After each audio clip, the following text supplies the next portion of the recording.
Unity Club ni umuryango washinzwe na nyakubahwa Madamu wa Perezida wa Repubulika Jeannette Kagame mu 1996. Ni umuryango ugizwe n'abaministre, ababaye abaministre hamwe nabo bashakanye. Ni ukuvuga ngo kuva muri 1996 kugeza uyu munsi. Umuntu wabaye minister muri 1996 hamwe n'uwo bashakanye ni umunyamuryango wa Unity Club. Uwabaye minister muri 2024 n'uwo bashakanye ni umunyamuryango wa Unity Club, kandi abo bose bafite rights zingana, bose n'abanyamuryango. Umuryango rero watangiye ufite intego yo kwimakaza amahoro n'ubumwe nk'inkingi y'iterambere rirambye. Murabyumva ko hari nyuma gato ya jenoside yakorewe abatutsi cyari gikenewe cyane, cyari ubumwe bwari bwasenyutse kugira ngo tubashe no kubaka iterambere ry'igihugu.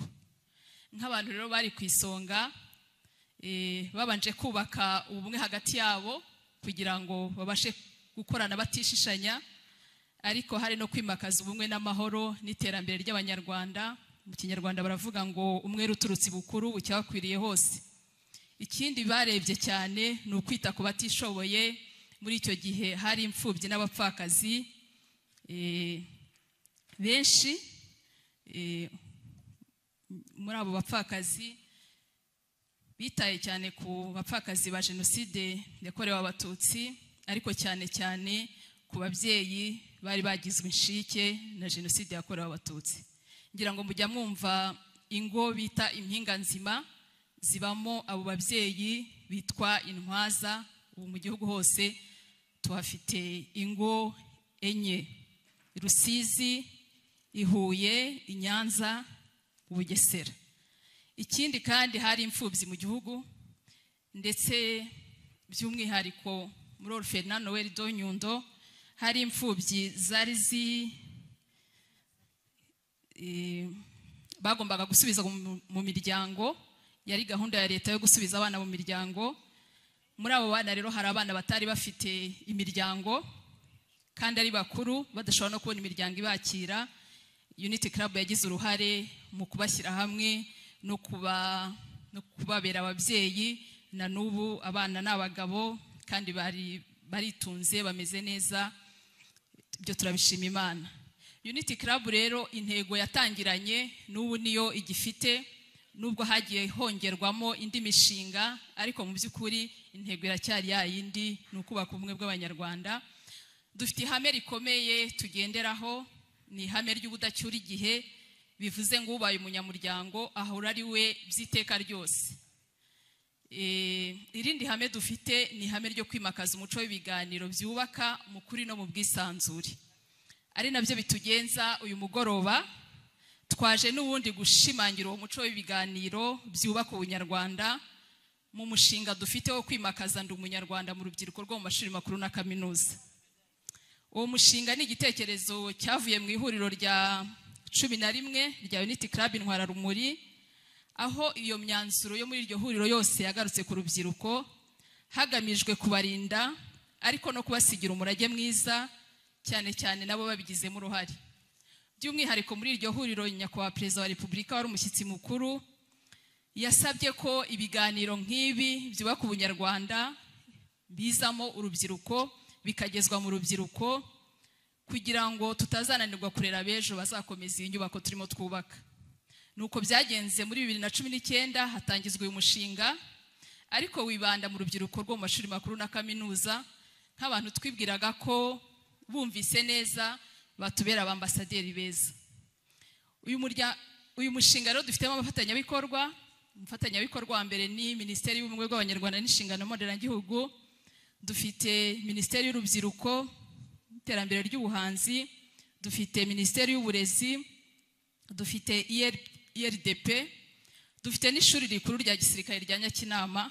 Ubu n'abafatanyabikorwa muri uyu mushinga. Uyu munsi muri uyu mugoroba bamwe ntibabashije kuboneka, ariko turahababereye.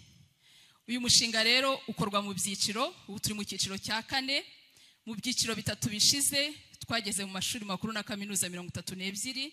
Iki cyiciro turimo ni icya 4. Turi mu yandi mashuri makuru ni AUKA irimo. Ejo twari Masoro uyu mugoroba turi hano ku Gishushu muri campus ya Gishushu. Rero mu rwego rwo kubaka uburambe bw'umushinga, ishuri tuvuyemo dusiga dutangije ihuriro ry'ubumwe n'ubudaheranwa. Twishimiye ko nyuma y'amahugurwa yabaye mu nimbonezanda umunyarwanda mugahabwa concept y'ihuriro ry'ubumwe n'ubudaheranwa mu mashuri, mwageze hano ku ishuri mukaritangiza. Ejo barabatumurikiye i Masoro kandi batubwiye ko mufatanyije ubuyobozi bwa club ni bumwe.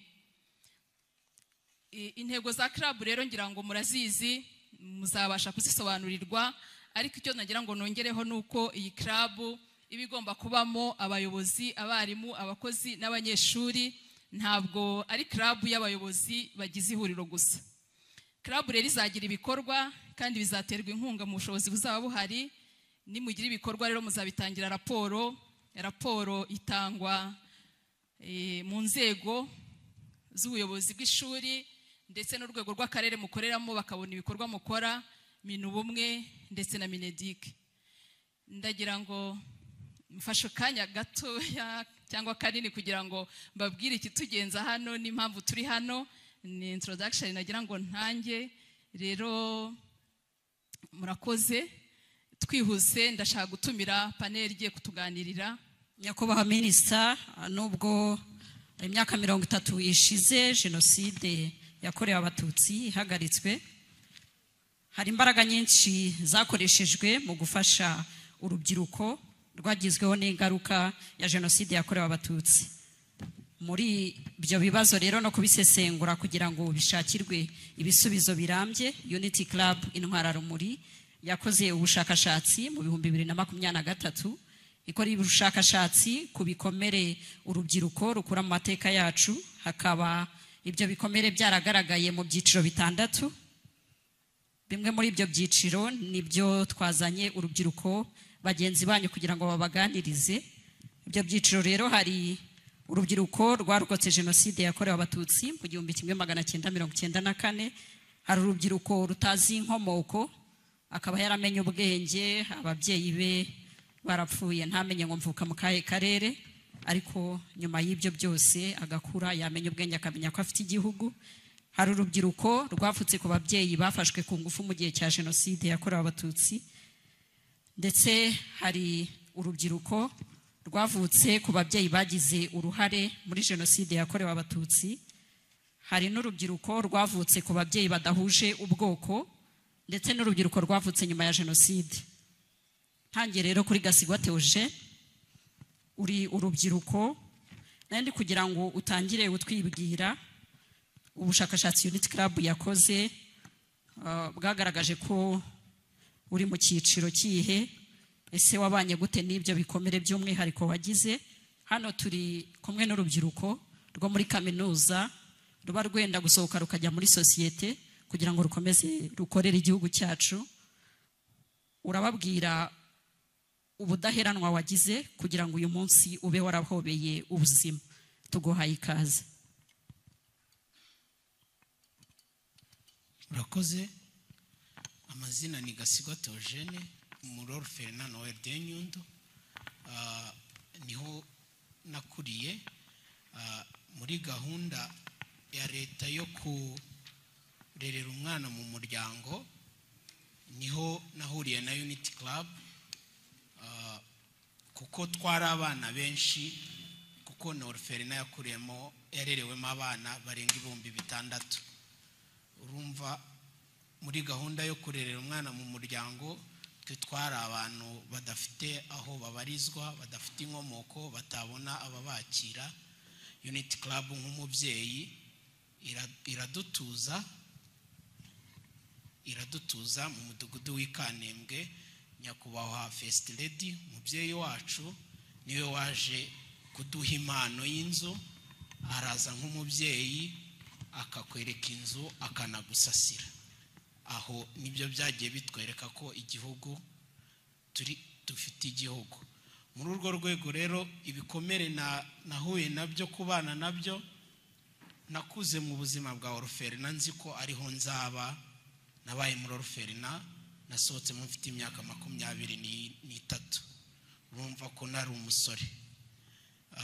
Urugendo natangiranye na Unity Club muri urwo rwego rwo kugira ngo dutangire ubuzima bushya, baradutuje ariko twari abantu bashya mu isi yo hanze, badufashije kuyiyakiramo, baduha amahugurwa, ari naho byagiye bidufasha nk'amahugurwa twagiye dukora hari nka True Identity. Aho kuri True Identity naje kugira narageze mu buzima bwo hanze, umupapa aza kunyiyitirira ko ndi umwana we. Unity Club nta bushobozi nari mfite bwo gukoresha DNA test. Unity Club iramfasha nk'umubyeyi, bamfasha no kujya kwishyura. Ntago nagize amahirwe yuko yaba papa, twasanze DNA test ibisubizo atari umubyeyi wanjye. Ibyo ntago ni igikomere nakomezanyije, ariko Unity Club imfasha kubyakira. Ubuzima burakomeza, baduha amahugurwa, bakaza twagira ibirori, ubyaye bakamuhemba. Nkakomeza nize kaminuza. Muri kaminuza rero nyiga ndi kuyirangiza, nibazaga se nzayirangiza n'inkora defense nzabyereka ndi, ariko ndabyibuka ndi muri defense nari ndi kuri pano ngiye kubona mbona Unity Club baraje muri sari. Ibyo byanteye courage ko ndibuka ko n'amanota nagize amanota kuri ya promotion ya mbere, nagize ngo birangiriye aho. Turi hanze turi kwifotoza, umwe anyongorera karati hari ahantu turi bwicare nk'umwana wacu waduhesheje ishema tugasangira agafanta. Ibyo ni ubwa mbere mu buzima bwanjye ngiye nari nicaje abantu barenga 5 cyangwa 10 mu buzima bwanjye, kuko Unity Club yakomeje kunyereka ko ari umubyeyi. Unity Club yakomeje kunyereka ko mfite igihugu, kandi nanjye igihugu ngifite. Kuba ntafite inkomoko ntago bikura igihugu. Muri urwo rugendo twakomezanyije rero nagize amahirwe ndangije kaminuza nkora muri Serena hoteli. Covid ije biza kurangira mu bakozi basezerewe mbamo, ariko ibyo ntibyansha intege, bigeraho nshinga kampani yanjye. Ubu nkaba mfite ikigo cy'ubukerarugendo cyitwa Inzozi Tour, nkaba maze imyaka 4.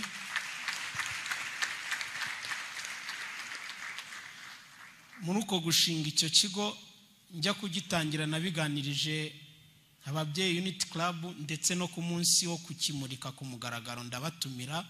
Numvaga ko ari ukubatumira nyine by'umuhango, ariko icyanshimishije nababonye kuri uwo munsi. Muri urwo rugendo rw'imyaka 4 bamfashije muri uwo mwuga wo kwiyemeza gukorera igihugu nk'umunyarwanda. Ubu Inzozi Tour ifite abakozi 5 nahaye akazi bahoraho. Ubu ndi umunyarwanda ufite igihugu kandi witeguye kwitangira igihugu. Murakoze. Theogene arakoze cyane.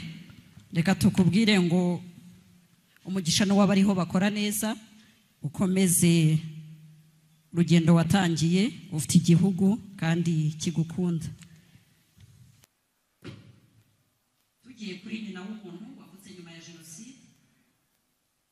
Hari ubwo twibwira yuko umuntu wavutse nyuma ya jenoside atakomeretse, ariko ubushakashatsi nabwo bwakozwe na Unity Club bwarabigaragaje.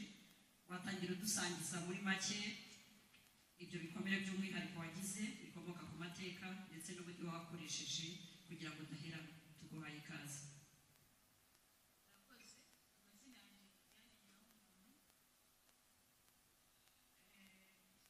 Tugendeye ku bushakashatsi Unity Club yakoze, yewe ndi mu cyiciro cya 3, umubyeyi wafashwe ku ngufu mu gihe cya jenoside. Bikomere nawe nabyo benshi bari hano bariga, abandi barize, cyane cyane wenda ku bantu bize ibigendanye n'ubuzima bwo mu mutwe cyangwa se ubuzima, barabyumva cyane. Umubyeyi atwite umwana, icyo umubyeyi afite nicyo agaburira wa mwana atwite.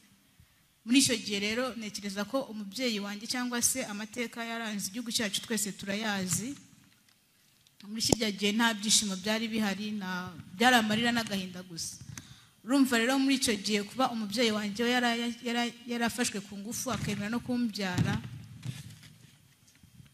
kuba yarambyaye ndabishima Imana, kuko hari benshi bakuragamo n'inda zabo muri icyo gihe ntabwo bifuzaga gutunga abo bana, ariko njye ndabishima Imana ko yemeye ko mvuka nawe akanyakira nubwo bitari byoroshye.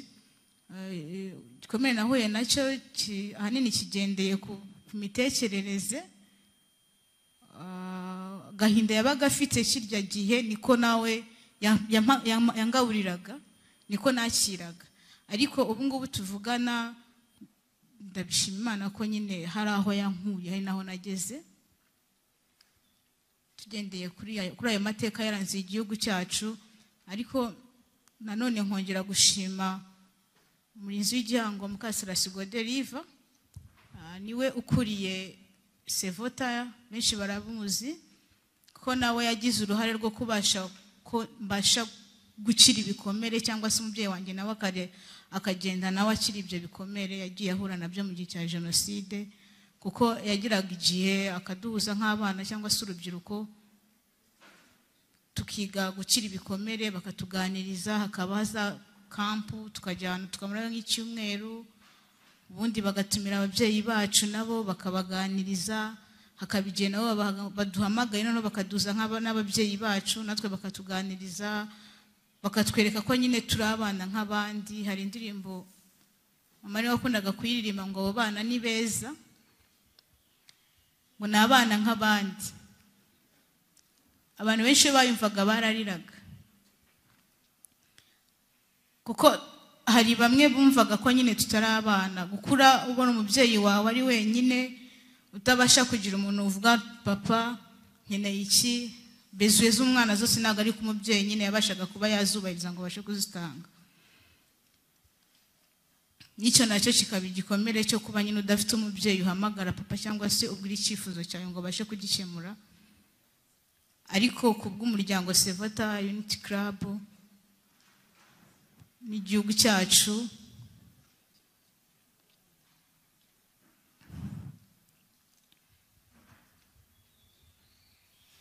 urakoze Diane, mumfashe tumushimire. Reka tukubwire ngo warakoze kubaho mu budaheranwa, ntuzacogore gukomeza gutanga umusanzu wawe mu gukomeza kurinda ibikomere by'ahazaza. Komeza urugendo wararutangiye kandi wahobeye ubuzima, turagushimiye. Akenshi urubyiruko amateka yacu atwereka yuko kongera kubaho ku Rwanda, kandi ku Rwanda rwongeye kubaho bigashoboka. Kuraje rero, Imana ikomeze ibigufashemo.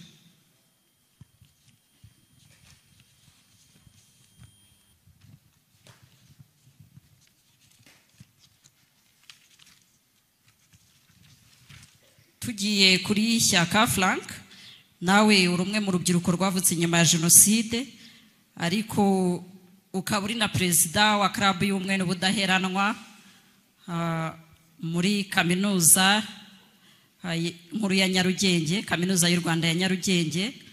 Yenda nyakubahwa minisita, tunakumenyeshe yuko muri universite y'Abadventiste barangije gutora abagize club y'ubumwe n'ubudaheranwa, yenda barabigarukaho. Frank rero mu mashuri twanyuzemo 32 Madame Sylvie yavuze, ayoboye club ya kaminuza nkuru y'u Rwanda ishami rya Nyarugenge. Frank, ku giti cyawe ibiganiro bya Ndi Umunyarwanda byakumariye iki? Noneho nka perezida wa club nibihe bikorwa mukora bikomeza kwimakaza Ndi Umunyarwanda? Nitwa Shyaka Frank, nkaba ndi umunyeshuri muri kaminuza y'u Rwanda ishami rya Nyarugenge, ariko by'umwihariko nkaba ndi perezida wa komite nyobozi ya club y'ubumwe n'ubudaheranwa muri iyo kaminuza. Ni ishema rero kuba hano uyu munsi tukaganira nkatwe nk'urubyiruko. Ibibazo byiza moderator mbashije nicyo club yamfashije, ariko ambaza nuko dukora. Ndumva nahera kuntu club yacu ikora n'icyo yatumariye, ndetse ngakurikizaho n'ibyo ngiye yamfashije ku giti cyanjye. Mbere na mbere mumfashe tubanze dushimire nyakubahwa First Lady washinze club y'ubumwe n'ubudaheranwa ndetse na Unity Club. Ni iby'agaciro kubona ababyeyi bacu intwararumuri bagize uruhare mu kubaka iki gihugu cyacu, baricaye na Unity Club mwumvishe ko ari yababaye abayobozi ndetse n'abakiri abayobozi ubu ngubu, ariko baratekereza baravuga ntabwo twazabaho twenyine, n'urubyiruko rwacu rukeneye gukura rugatera intambwe nk'iyo twateye rukubaka iki gihugu nk'uko natwe twacyubatse. Badutekerezaho natwe rero nk'urubyiruko badushingira club y'ubumwe n'ubudaheranwa. Iwacu rero ku ikubitiro natwe yarahageze muri kaminuza y'u Rwanda ishami rya Nyarugenge, turi abanyeshuri bagera ku 7,000 birenga. Umunsi kihajya rero nta kindi dukora uretse guhura tukaganira kumwe n'ubudaheranwa bwacu, tugasangira amateka. Mwumvishe urubyiruko rugenzi rwanya rwambanjirije amateka banyuzemo, na bagenzi babo nkabo turabafite biga muri kaminuza y'u Rwanda, baratuganiriza rero natwe. Ariko by'umwihariko dufite n'ababyeyi imboni zacu bagize uruhare, banyuze muri ayo mateka ndetse bagize n'uruhare mu kubohora kino gihugu, badusangiza rero ayo mateka yose tukayiga. Twasanze rero ibyo 7,000 byose ntabwo twajyaga kubaganiriza icyarimwe, twagiye tubagabanyamo amatsinda bitewe n'ibyo twiga. Ubu dufite school 5 ariko zigabanyije, twagiye tuzigabanyamo mu byiciro tugendeye ku ndangagaciro zacu nk'abanyarwanda kugira ngo tukomeze twimakaze ndi umunyarwanda iwacu muri kaminuza. Ubu tugira School of Architecture bitwa abadaheranwa, tukagira School of Engineering bitwa Benimana, tukagira School of ICT bitwa gukunda igihugu, tukagira School of Mining bitwa ubumwe, ndetse tukagira na School ya Science bitwa abadahemuka. Nuko twabigabanyije, ubu ngubu twatanye no kubyandika ku nyubako zacu ko tuba dufite amablock yacu twigiramo, kugira ngo umunsi umwe kwa gatatu warahariwe ibiganiro muri kaminuza yacu tukicarana na sikuru imwe tukaganira, tugahamagara abarezi bacu banyuze muri ayo mateka ashariye y'igihugu cyacu ndetse n'abagize uruhare mu kubohora igihugu cyacu, bakatuganiriza nk'urubyiruko, bakaduhereza izo manuro kugira ngo natwe dukomeze dutere imbere. Icyo nicyo cya mbere dukora nk'urubyiruko, nicyo club cya mbere yatumariye, dushimira Unity Club yayishinze. Icya kabiri dukora ni ukwigisha bagenzi bacu, barumuna bacu bari mu bigo bya segonderi ndetse na primaire, natwe tugatangiza club y'ubumwe n'ubudaheranwa. Ababyeyi uyu munsi baje ahangaha barayitangije muri awuka nkuko natwe wacu byatangiye, ariko ubu natwe tuzasigarana umukoro, namwe muzasigarana umukoro wo kureba ibigo bya segonderi byegereye aho mutuye, cyane cyane mu karere kacu nk'aka Gasabo, naho tukegera izo segonderi natwe tukaziganiriza. Ibyo ababyeyi bacu batubwiye ntibidupfira ubusa, nabo tukabegera tukabaganiriza. Ubu tumaze kugera mu bigo birenga 5, twahereye ku byo duturanye kan Kigali, Lycée de Kigali ndetse na Saint André ndetse na groupe scolaire zose tugiye duturanye, turabasura tukabaganiriza tujyanye n'abarezi bacu, ndetse natwe tugatangiza club y'ubumwe n'ubudaheranwa, tugakomeza tubasura kugira ngo dukomeze twigisha barumuna bacu ayo mateka y'igihugu cyacu. Ibyo nibyo bikorwa by'ingenzi dukora nka club y'ubumwe n'ubudaheranwa, kandi dushimira cyane cyane akarere kacu, abafatanya bikorwa ikigo cyacu, uburyo bakomeza kugenda badutera inkunga kugira ngo dutere imbere muri ibyo bikorwa. Icya kabiri rero wambajije ni ikijyanye icyo nungukiye cyangwa icyo club y'ubumwe n'ubudaheranwa yamariye. Ni byinshi cyane, no kuba nicaye ahangaha nuko hari icyo yamariye gikomeye cyane, ariko nabikubira nko mu ngingo z'icyerekezo 2050 yamaye nanjye kukigeramo taranakigeramo. Ifite intego nk'eshatu, cyitwa u Rwanda twifuza. Muri izo ntego eshatu, ubumwe, kubazwa ibyo dushinzwe no gutekereza byagutse. Ibyo bintu nicyo numva club yabashije kundemamo hakiri kare. Kubona bagenzi bacu ko turi umwe, nkabareba mu ishusho imwe, mwumva ko ngomba no gutoza barumuna banjye ko turi umwe kugira ngo dukomeze twubake ndi umunyarwanda. Twabyanga twabyemera, ndi umunyarwanda niyo igomba kuba nk'inyobozi, niyo igomba kutuyobora nk'igihugu cyacu kugira ngo dutere imbere nk'urubyiruko. Icyo ni icya mbere. Kubaza ibyo dushinzwe, kuba nshinzwe iyo club, igihe icyo ari cyo cyose baza bakakubaza ibikorwa byaho bigeze, utanga raporo ku karere, utanga raporo kuri Minubumwe, ugatanga raporo kuri Unity Club, bigufasha kumenya za nshingano zawe ushinzwe. N'ikindi gihe n'icyo ababyeyi bacu barimo kutwubakira, igihe uzagera n'ahandi ukazabasha koko kubaza izo nshingano zawe ukazikora neza. icya gatatu rero ni ugutekereza byagutse. Ababyeyi bacu nabo baratekereza byagutse, babona ko turi abana, baravuga ati twabigenza gute kugira ngo abana bacu bazakure basa nkatwe. Bashinga club y'ubumwe n'ubudaheranwa. Kuki twebwe tutatekereza kure ngo twumve ko ya myaka 20 iri imbere, ya myaka 30 iri imbere, aba babyeyi badufashe kugera aha ngaha bazaba batakiriho, ngo dutangire natwe dukure, dutekereze tureba aho igihugu cyacu cyifuza kugera. Ni ibyo ngibyo yanyigisha, ariko ni byinshi cyane yanyungukiye ko no mu marushanwa yateguye ajyanye n'imivugo n'indirimbo mu cyiciro cyayo cyarangiye. Nanjye ndi mu bitabiriye ayo marushanwa, ndi umusizi. Ubu ngubu nanjye nagize amahirwe yo gufata ku bihembo byayo. Biba ari byiza cyane, namwe muzayitabira. Biba ari byiza cyane. Ubu mfite ibikoresho byinshi cyane byitwa Unity Club, kuko ariyo yamfashije kubigeraho. Ubwo rero ni ibintu byinshi cyane yamfashije kugeraho, namwe mbashishikariza kuzitabira tukajya muri iyo club kandi tukayiteza imbere. Murakoze cyane. Ntuye Kimironko hariya mu karere ka Gasabo. Nari mpamaze imyaka 5 mbana n'abaturage bose, nta numwe mvangura ngo uyu nindi uyu niki. Numvaga ari abanyarwanda nkanjye, nanjye ndi umunyarwanda nkabo, dusangiye igihugu kandi tugomba kucyubaka kimwe. Ntabwo ibyo nakoraga cyangwa uko nitwaraga sinari nzi ko binagaragara, nabimenye bampamagaye ngo nabaye umurinzi w'igihango ntazi icyo bivuga. Ariko ikigaragara nuko sinabyirata ngo ninjye wabikoze, ni Imana n'ubuyobozi bwiza bw'igihugu n'inkotanyi zakiyoboye neza. Yewe naho ngaho nahereye mvuga ngo kubera iki ndi mu gihugu gitekanye, kubera iki narokowe n'abarwaniraga amahoro, kubera iki bashonje bakararwa ntambi kubera jewe n'abandi. Jewe nakora iki?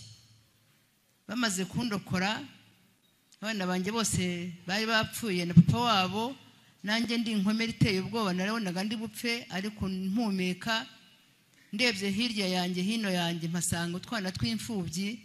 Sinita ko abanjye bashize, ndeba ngo ngihumeka reka nterure bariya. Natangiye kuba umubyeyi, n'ubundi maze kuba incike, ariko ntibyambujije kuba umubyeyi, kuko nabonaga yuko abo bana ntaho bakwigeze badafite ubahumuriza. Kandi nanjye nabonaga wenda ntawe, ariko nkavuga ngo genda mukuru hari icyo nzashobora. Ikindi rero nuko navugaga nti ese ubu ngubu aba bana ko ari bo bejo, izi nkotanyi zaturokoye ko ndeba ari abana bato, ari urubyiruko ko nabo bavuye muri aba ngaba wenda nk'uko bari bameze. Iki gihugu kizayoborwa nande niba abantu bose bashize hagasigara aba bana? Bazayobora ari uko bafite n'ababareze bakabafata neza. Ndavuga ngo nta yindi nyito nakwitura inkotanyi, ndarwana urugamba rwo kurera abadafite ubarera. Nabikoze ntacyo mfite, nanjye ntazi ko ndamuka kubera ko nari natemaguye bihagije, ariko Imana n'inkotanyi bambeshaho mbaho, nanjye mbeshaho abandi. Urubyiruko rero ibikomere byabo byomorwa n'abakomeretse, bakamenya uko bakomeretse n'uko bomowe, kandi nta womorwa atahawe umuti, nta wiyomora burya ni ukubeshya. Iki gihugu ubuyobozi bwacyo bwiza nibwo dukesha kuba abo turi bo, kereka udashaka kubibona no kubyumva. Ngewe nk'urubyiruko nk'uyu mwana wavuze ati sinamenye inkomoko yanjye, njya mvuga ngo byose nabibayeho. Ngewe nabuze ababyeyi muri 63, ntakara mu rufunzo duhunga tujya i Burundi, ntoragurwa n'umunyarwanda mu baduhigaga. Nari mfite imyaka 9, narinze mbyara umwana w'uburiza ntarabona umubyeyi wanjye, ariko ngakunda abana, ngakunda abantu bose. Nabona umusaza ntibura ni papa, nabona umukecuru ntibura ni mama, urubyiruko ni musaza wanjye cyangwa ni murumuna wanjye. Bituma nkunda, ngira urukundo rukunda bose, ngo ntazagira gutya nkasitara kuri papa ntabizi. Ibyo rero nabyo ndabishimira ko Imana yampaye uwo mutima, kuko sije wawihaye. Ikindi nuko jenoside irangiye nabonye ko hari urubyiruko rwinshi rubuze guhumurizwa. Ngenda afata bamwe bamwe nabo ntazi wabo, harabona afashe bakibirira, harabona afashe bahehe nabindi ahangaha. Uwangeragaho arira nabwaga ngo ino nguhoze, kandi nanjye ndafite nuko muhoze, ariko nkamubwira nti humura ndahari. Byatumye rero icyambere nabanje gukora, nashinze ishuri yigisha imyuga kudoda. nari narabyizeho gatoya ariko ngira ngo hajye abo bana b'abakobwa batazandagara bakabibyomanzi kandi bagomba kwibeshaho. Bariga ibyo biza kurangirana n'ibindi byabayeho ko sinavuga amateka yanjye ngo nyarangize, ariko noneho ikindi cyabayeho nuko naje gushinga ihuriro ry'ababyeyi bagizwe inshike nkanjye, maze kumenya ko hari abo turi kumwe ndabivuga mbishyira ku karubanda, turabikora turihuza, bituma bava mu kwigunga no kumva atari abantu, kandi bidushishikariza gufasha abandi. Uyu munsi mu mujyi wa Kigali twebwe twatangiye turi ababyeyi 60, harimo abagiye bapfa, harimo abamaze kugera mu zabukuru, ariko iyo gahunda twatangije niyo yatumye yaguka. Nyakubahwa First Lady ntashobora kubona amagambo yo kumuvuga, nibwo bavuze ati ntihabeho ziriya nzu z'impinga nzima, ababyeyi bagira amasaziro meza. Ibyo byose ntabwo umuntu yabivuga mu minota ingana gutya, ni ugucagagura kugira ngo mumenye yuko umuntu atagomba guheranwa n'amateka, ahubwo agomba kurwana urugamba nk'uko umusirikare arwana urugamba kugeza atsinze. Iyo batarwana bakavuga ati turashonje turanyagirwa, iki gihugu nticyari kuba icyo kiri cyo. Nanjye iyo njya guheranwa nuko napfushije abana nkasigara ndagakoko, simba nduwondiwe. Abo bana baramfashije ndabafasha, mfasha igihugu, bariga bararangiza, barashaka, barabyara. Ndashima ibyo Imana yankoresheje n'igihugu cyanjye. Murakoze. Twasuye urubyiruko bagenzi bawe, gira inama utanga ku rubyiruko bagenzi bawe. Urakoze cyane. Ndumva inama natanga n'ubundi niyo umubyeyi wacu yatugiriye, munyemerere nze kubasangiza ubutumwa bwa Nyakubahwa First Lady yavuze ubwo yatangizaga ihuriro rya 16 ya Unity Club Intwararumuri. Yabigeneye urubyiruko nk'uko abigenera n'abandi bose. Yagize ati rubyiruko bana bacu, nimwe igihugu cyacu gitezeho imbaraga n'ubushobozi buzasigasira uwo musingi twubatse. Mwiteguye gute kwakira iyo nkoni y'abarinzi bandi umunyarwanda? Turabasaba gukunda igihugu, mukagira ikinyabupfura, mukaba intangarugero, ndetse mukagira imyitwarire ikwiye, ari byo bizatuma mugira icyerekezo gihamye kandi gifite intego iganisha ku iterambere rirambye ry'igihugu. Tubivuga kenshi ariko ntacyo bidutwaye kubisubiramo. Ni muri bato bo kutumva umurongo igihugu cyacu cyihaye. Mureke tureke kuba bato bo kutumva intego igihugu cyacu cyihaye, dukomeze dutere imbere nk'urubyiruko. Murakoze. Murakoze cyane.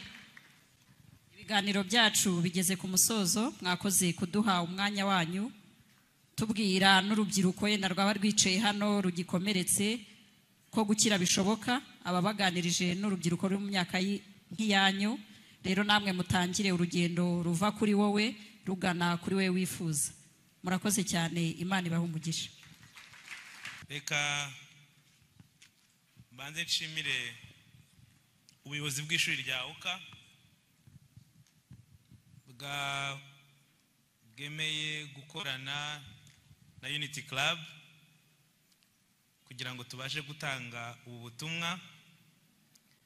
Ndashimira kandi n'ubufatanye buri hagati y'iri shuri Unity Club n'akarere ka Gasabo, kuko turi kumwe n'umuyobozi nshingwabikorwa w'akarere.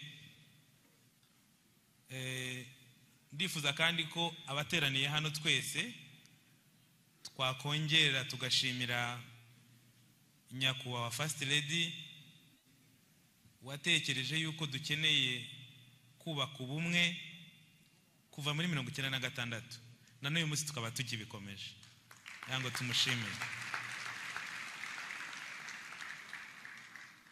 Bansabye ko tuganira ku mateka y'u Rwanda na ndi umunyarwanda, ariko nari maze kuvugana n'umuyobozi w'ishuri ambwira ko aha harimo urubyiruko batangiye mu wa mbere iki cyumweru bavuye muri sogonderi. Barahari? Mzamura amaboko ndeba ahantu mwicaye ariho nibanda. Aho bagereye i Kigali ntibakemera ko bavuye muri sogonderi.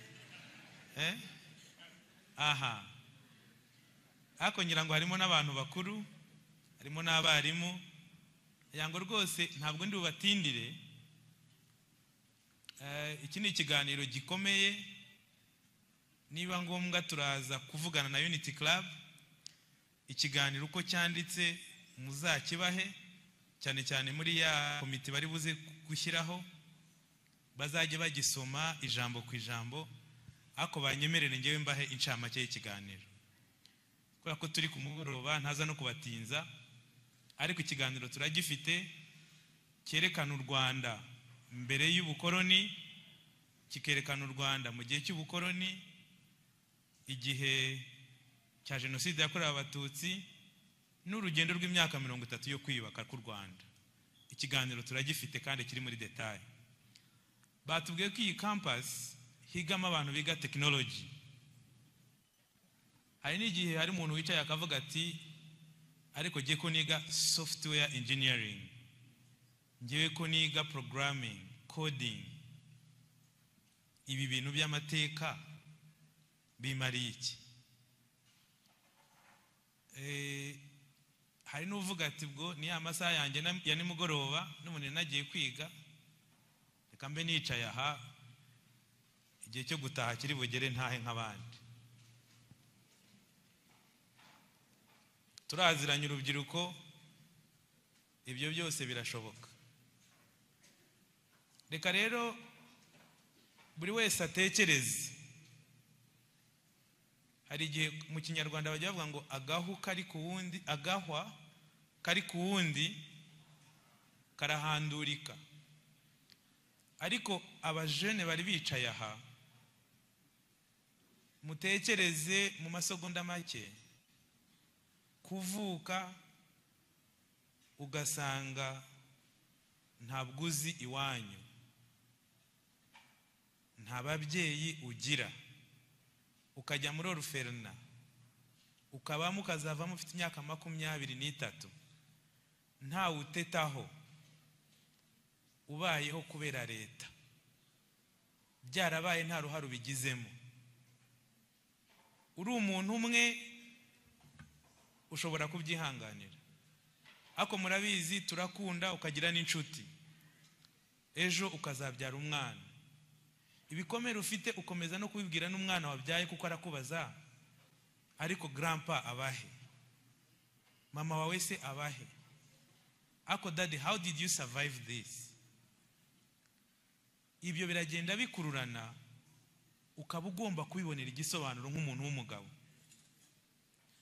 Umwana w'umukobwa hano atubwiye ati navutse ku mubyeyi wafashwe ku ngufu, n'abantu nkatwe, abagabo nkatwe bintera hamwe mu gihe cya jenoside yakorewe abatutsi. Hari ibibazo byinshi uriya mwana ahura nabyo kuko abibazwa n'abantu nkatwe. It's not rero kuba wicaye aha, ugomba gufatanya n'abariya basore, ugafatanya natwe kubona igisobanuro cy'ibyababayeho. Amateka y'u Rwanda ni kimwe mu bintu umuntu wese wumva, amateka y'u Rwanda ni kimwe mu masomo umuntu wese wumva azigirira akamaro, akagirira n'akamaro umuryango we n'igihugu, agomba kwiga akamenya.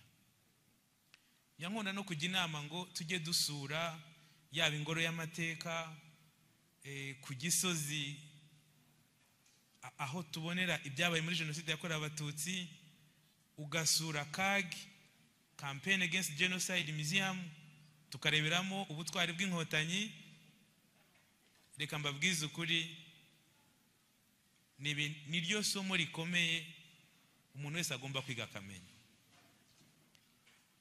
Ndi umunyarwanda ni isomo rikomeye umujene w'umunyarwanda agomba kwiga akamenya. Uyu munsi mu itangazamakuru mwese murakurikira, njya mbikurikira urubyiruko rwacu rumeze neza. Hari abagiye i Rubavu bakora live bari guseka, it's fine. Hari n'ababigize jokes.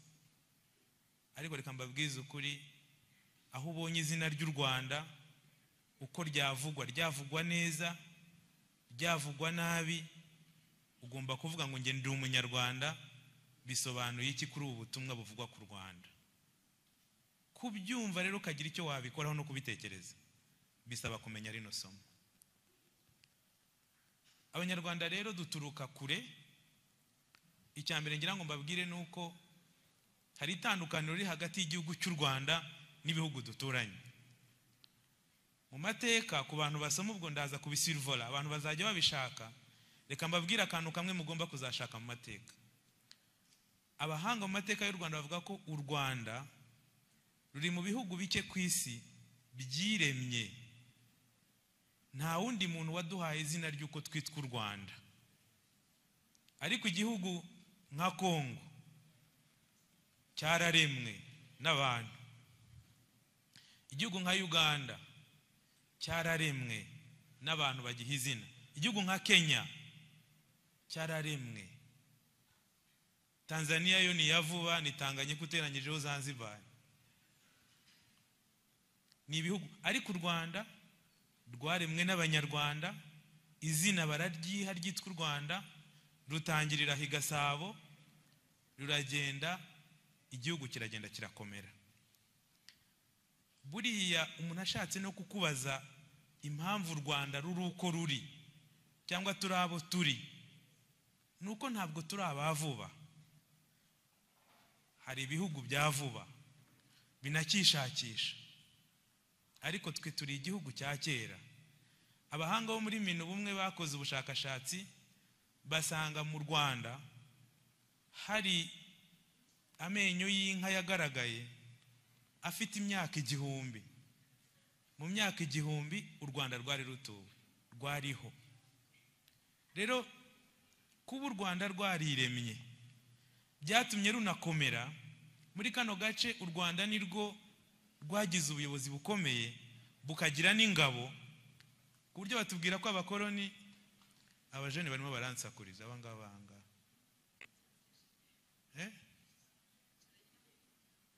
Bari baratranslatinga. Sasa muko muranderanje cyane. Nayambabwire ko u Rwanda rwagize ubuyobozi bukomeye kugeza ubwo rwagize n'igisirikare cyangwa se ingabo zarindaga u Rwanda zikomeye. Kimwe mu bibazo abantu bakunda kubaza ngo mbese kubera icyo u Rwanda rwatinze gukolonizwa, ibindi bihugu byakolonijwe kera mbere y'u Rwanda. U Rwanda abakoloni batinda kurugeramo. Nawe ikibazo ubwo turi muri kaminuza, ikibazo cya mbere kiravuga ngo u Rwanda rwaremwe nande, ninde waduhaye izina? Twararyihaye, twari turiho kuva kera. Ukabaza ngo se hari ibindi bihugu byahawe amazina? Urabizi ko nka Kongo yo ibanza yitwa Kongo, ikaba Zaire, ikongera ikagaruka kuri Kongo. Urumva bigenda bihinduka bijyanye n'uko igitekerezo cyaje. Ako twebwe turi u Rwanda kandi turi abakera, twariremye. Kwirema no kwibeshaho byatumye tugira ubuyobozi bukomeye, bugira n'ingabo zarindaga u Rwanda. U Rwanda rwatinze gukolonizwa n'abakoloni kubera ko bajyaga baza kureba bagasanga ni igihugu kirorganize, gifite ubuyobozi maze imyaka irenga 500, bagasanga batapfa kukizamo. Hari n'amakuru nubwo wenda adakunda kumvikanwaho, n'abacuruzaga abantu kera ngo baje mu Rwanda kureba umwami w'u Rwanda, baramubwira ko hano naho hari abasore, muduhe abantu tubahe ku masahane n'amasafuriya. Umwami w'u Rwanda aravuga atapana, sinagurisha abana b'u Rwanda.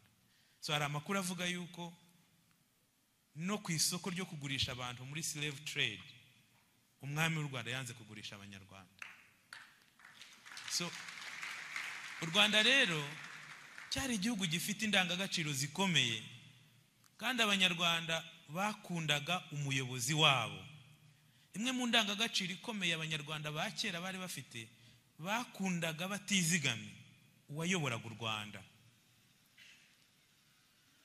Icyo nicyo kintu cya mbere cyaje gikomeye. So twariremye, twari dufite ubuyobozi, twari dufite ingabo, ndetse kubera ko umuyobozi w'u Rwanda witwaga umwami yakundaga abanyarwanda, yanze kubajyana ku isoko muri slave trade nk'abandi.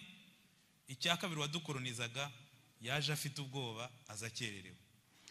Ubanza ari nayo mpamvu hari n'ibyo nishiriramo byanjye byanarize, ubanza ari nayo mpamvu bagiye kugabana kano gace barebye ahantu hari hasanzwe hari organization haranagutse cyane, hafite ingabo, hafite leadership, bumvikana ko bahagira hatoya kurusha ibindi.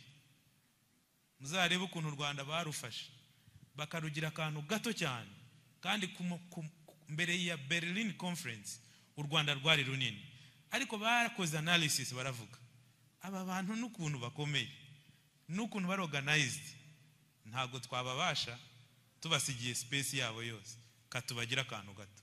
Nicyo twazizereka, nuko twariseriye. Icyo gihe u Rwanda barugira ruto kuriya, ariko iyo umuntu abajije ikibazo cy'abantu, umujene ashobora guhaguruka abaza atari ko mutubwira ko u Rwanda rwari rukomeye kandi abanyarwanda bari bamwe barubahaga n'umuyobozi wabo, byagenze bite ngo abakoroni baze kandi badushobore? Ni ikibazo gikomeye. Nishimiye kuba iki kintu ngiye kukivugira hano mu ishuri rya kaminuza ryigisha technology. Ikintu cya mbere umukoroni yakoreye u Rwanda, yakoze analysis yabo turibo.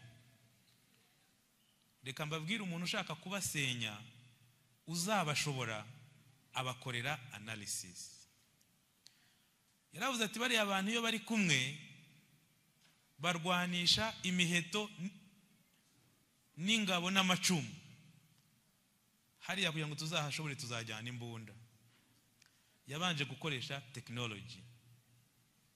Reka mbabwize ukuri, muri iyi si ya none n'ubu ukurusha technology abakurusha ubushobozi, iyo agushaka arakurangiza.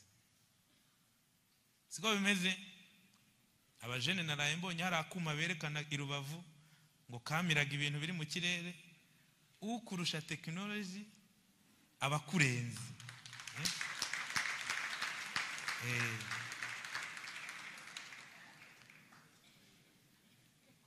Technology mwayumvise? Umuzungu yaragiye aravuga ati bariya abantu kugira ngo bizakunde nukujyana ikintu gikoreshejwe technology n'imbunda. Ingabo z'umwami ngo zakubise amaso abantu bafite ibintu biturika zireruka, kandi ubundi nta wazitinyukaga muri aka gace, ariko umuntu wazanye imbunda, wazanye technology, ni ikibazo.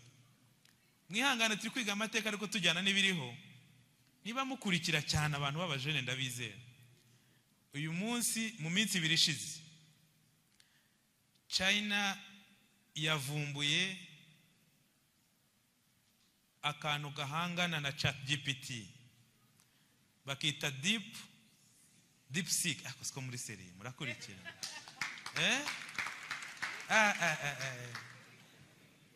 China yavumbuye DeepSeek. Abantu baba muri Silicon Valley muri Amerika no ku isoko ry'imari baraye bahombye, kuko ntibari biteguye yuko hari undi muntu uzabasha kuvumbura ChatGPT version ye mu gihe gito no ku mafaranga make nkuko China yabikoze. Ubu nagahinda muri biriya bihugu. So I'm telling you, technology is revolutionary. Abantu mwiga technology mujye mwiha akantu, technology is revolutionary. Nicyo kintu cya mbere badufatishije ni technology. Number 2, abakoroni badukoreye long term planning. Baravuga hari ahantu bemera umwami, tuzazana systeme yo gusuzuguza umwami. Abaturage muzi ko Musinga ngo hari icyemezo yanze gukurikiza bakamuca inka, baravuga ishyura inka 40 ibyo suzuguro abazungu wowe. Baravuga bati habera habayeho umuntu utegeka umwami, n'abaturage batangira gusuzugura umwami. So icyakabiri bari abantu barahuza, nta moko bagira abatandukanya.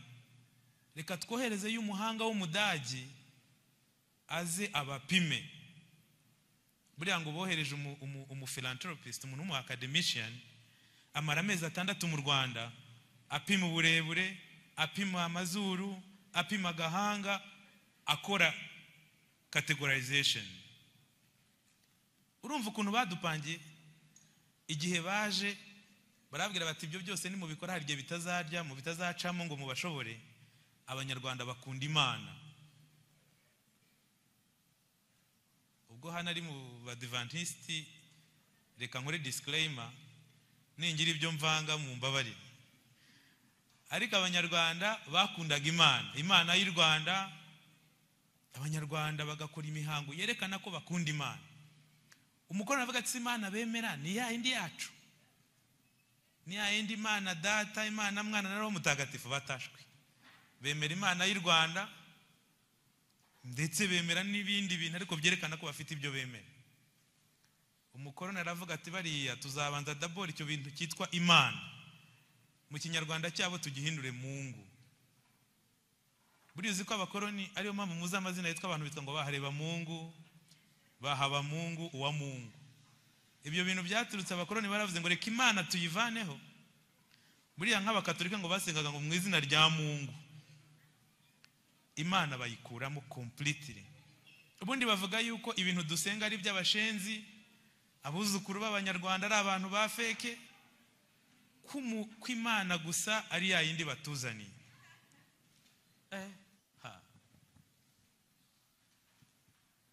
Abanyarwanda badukuraho Imana. So nagira ngo mbwire umuntu niki twashobojwe rero. Twashobojwe na tekinoloji y'imbunda, dushobozwa na long term planning, baradupangira batuzana mwamoko, badukura no ku Mana twasengaga, batuzanira iyabo, turanayemera, turanabatizwa karahava. Abakoroni ibyo byose babirangije bahitamo bamwe mu Banyarwanda bari bahari, baravuga ngo ubu none ikindi gisigaye naho mu ground solutions zari zihari bazikuraho nk'itorero. Abantu babaye mu Rwanda bazi ikintu bitaga animation. Abanyarwanda bakoraga animation bambera jenoside yakorewe Abatutsi, animation gusa, kubyina. Iyo bavugaga itorero kwari ukubyina gusa, abantu bagataha, havamo content, havamo gutoza Abanyarwanda. Ibyo babikuraho, bavanyeho ibintu byose byari indangagaciro z'Abanyarwanda, dusigara tutagira uko tumeze. Bafata Abanyarwanda bamwe barakorana, bajya gukubita ikiboko umuntu bagafata Abanyarwanda bakaba ari bamukubita. Abanyarwanda badutoza imico mibi yo kwangana. Abakoroni batumye Abanyarwanda bazana urwikekwe hagati yabo. Hanyuma igihe independence yazaga, n'Abanyarwanda barabimenye ko Abanyafurika bagiye kubona ubwigenge. Umwami w'u Rwanda wari uhari atangira kubaza ikibazo atari ko natwe Abanyarwanda dukeneye ubwigenge. Baramubwira bati apana, ubwigenge wese ntitwabuguha, ntitwakongera gukorana nawe, ntabwo twazongera kugira ijambo mu Rwanda, ahubwo wowe vuga uvuye aho, ubwigenge tuzabuha abo dushaka. Buriya nimujya mubona ubwigenge tugira mu Rwanda, ntabwo ababuhawe babuharaniye, ahubwo barabuhawe. Babuhabwa bahawe na message. Barababwira ngo igihe cyose u Rwanda rwabayeho mwayoborwaga n'Abatutsi, ubu tugiye kubaha igihugu namwe mukiyobore, mugikoresha icyo mushaka, ariko tuzabajya inyuma. Iyo abantu basomye muri rya somo rya Minu Bumwe, basanga ko habagaho umuyobozi w'u Rwanda akungirizwa n'Umubirigi. Babahaye ubwigenge bishyira no muri guverinoma. Ubundi Abanyarwanda bahawe ubwigenge bahabwa idarapo, bahabwa n'amategeko yo kugira igihugu, ariko reka mbabwize ukuri, batangirana gahunda y'amacakubiri. Umubirigi yari yarababeshye ababwira ko uwabayoboye ari Umututsi, ubundi nabo batangira bafite politiki yo guheza uw'Ababirigi bababwiye. Barabirukana, barabatwikira, babaheza mu mashuri, amacakubiri imyaka 30. Buri y'u Rwanda twamenyekanyeho ibintu bikomeye cyane bibi. U Rwanda Ababirigi iyo ukoze assessment nk'abantu muri kaminuza, ukareba mu myaka ya za 60 cyangwa za 30, igihe barimo baducamo ibice hagati y'Abahutu Abatwa n'Abatutsi. Makerere barayubatse yari kaminuza, University of Tanzania, University of Nairobi. Mufore twebwe muri 19 muri 1930 igihe abandi bubakirwaga za kaminuza, twe twubakiwe iki? Twe twubakiwe gereza. Nahoze ndeba mu kiganiro nsanga actually gereza zose zubatswe zari zikurikiranye 1930 1935.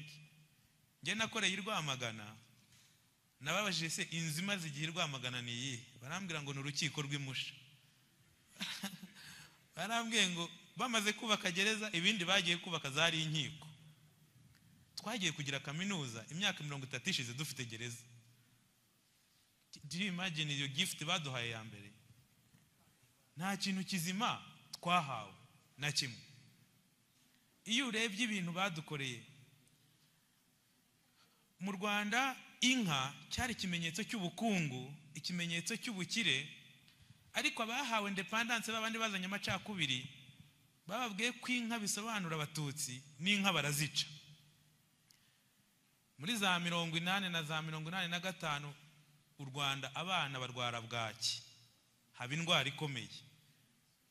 Ba perezida bari w'icyo gihe babaza Ababiligi bati se mwana ko inka mwazikuye mu Rwanda abana bakaba barwaye bwaki turabaha iki? Niho haje cya gitekerezo mujya kumva tujya tuvuga, Umubirigi yarabwiye ati rero iwacu i Burayi tugira imbeba z'umweru kandi zigira isosi ihagije yavamo poroteyine. Niko kubazanira imbeba zitwaga zari umweru, Abanyarwanda beza bazibonye batari kizi ko ari umweru nabo akaba ari abazungu, ubu zisumbirigi. So namwe mwumve, umuntu yanze korora inka akurereshereza abana sumbirigi. Buri u Rwanda rwari igihugu kitagira agaciro kugera ubwo hano twagiraga orchestre Impara, murayizi? Hano orchestre Impara twigeze gusurwa hano na perezida wa Zaire, Mobutu Sese Seko. Impara ziririmba Mobutu ngo yari grand frère wa perezida wa hano. Buriya twari igihugu abana barwara tukabaha sumbirigi, Mobutu yadusura tukaba turi kwakira grand frère. Twari igihugu agaciro kari hasi cyane. Buriya njya nkunda kubaza ibibazo byinshi. Nayoboye ibitaro bya Rwamagana, mbaza abaturage baho, ariko ibi bitaro byubakiwe iki? Kera kwa kundi uba wandika amateka y'ikigo cyawe. Nsanga ngo ibitaro byubakiwe kuvura abantu bakoraga muri mine za Musha, aho bashyize urukiko habaga mine. Ntabwo zubakiwe abaturage b'Abanyarwanda bari batuye i Rwamagana, bagombaga kuvura gusa abantu bakoraga mu birombe by'amabuye y'agaciro bimusha. Ngiye kuyobora ibya Ruhengeri, ibise byo byubakiwe iki?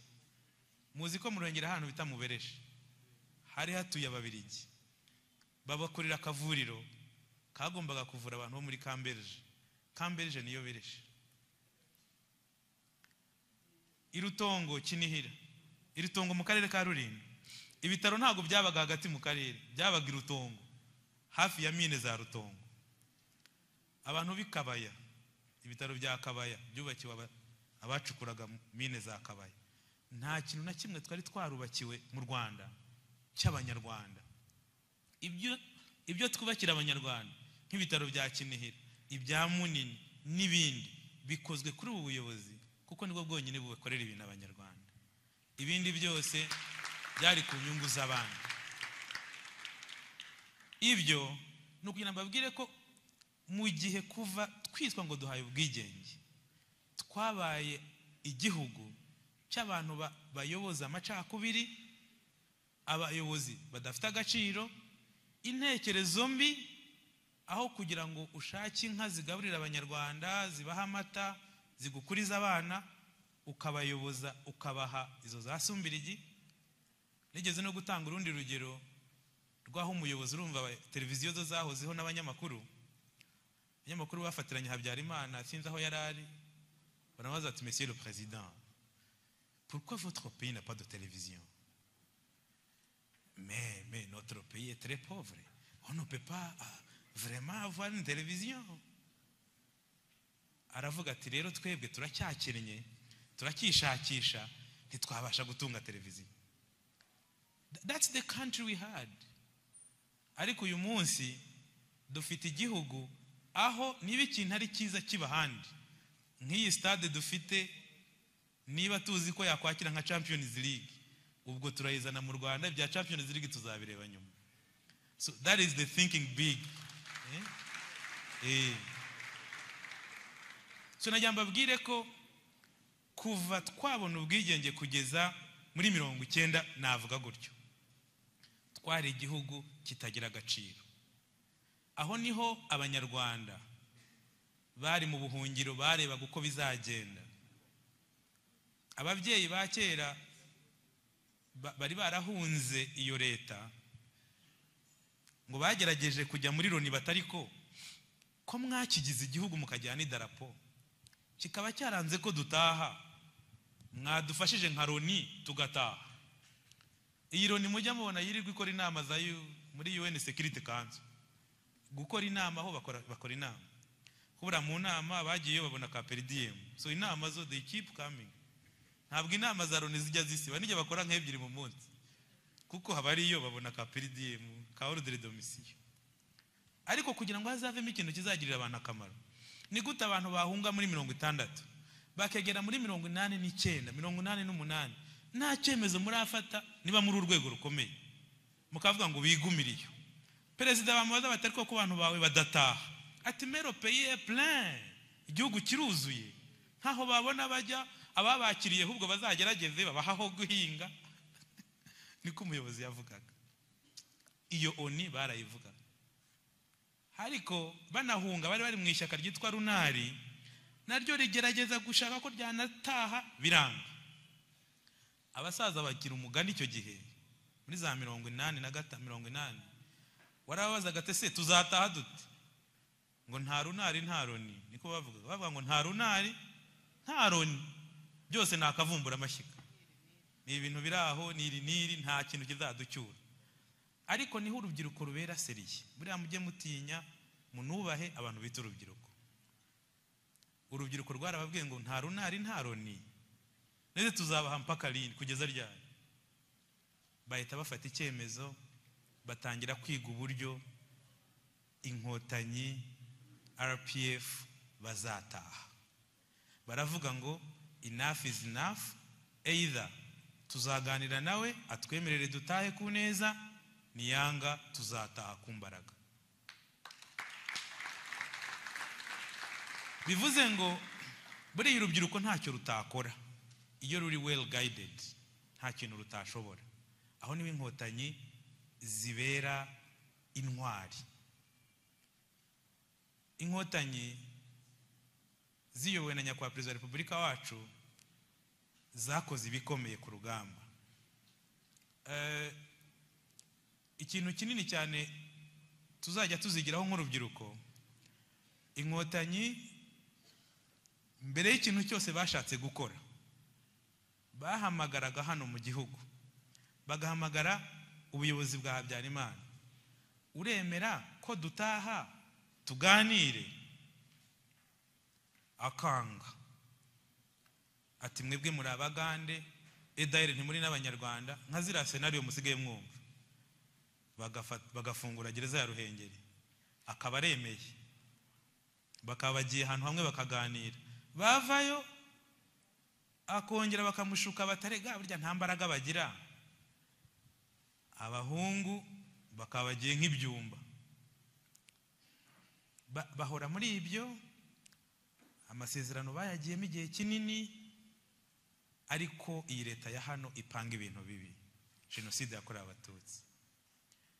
Ikintu kinini muziga tuzakomeza kuzirikana mu kubaka urugendo rwo kuba umunyarwanda, icyambere nuko nta komfuri nimwe yarangira abantu batagiye mu biganiro.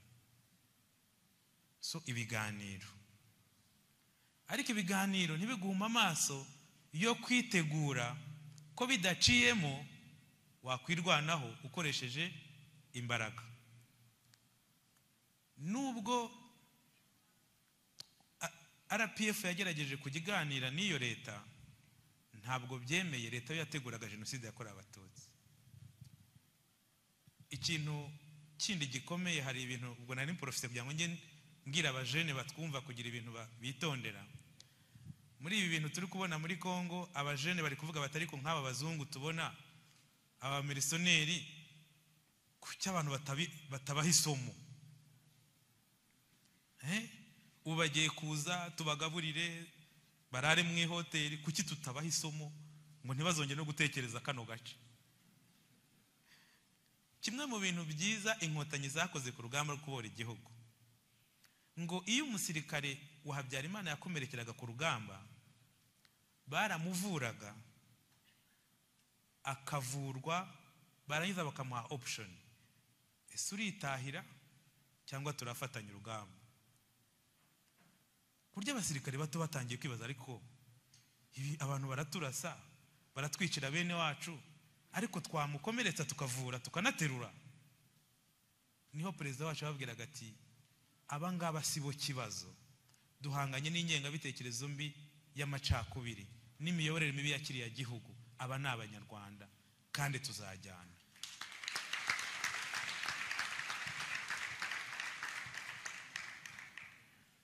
Ibyo bintu ni ubutumwa bukomeye bwabayeho kuva muri struggle.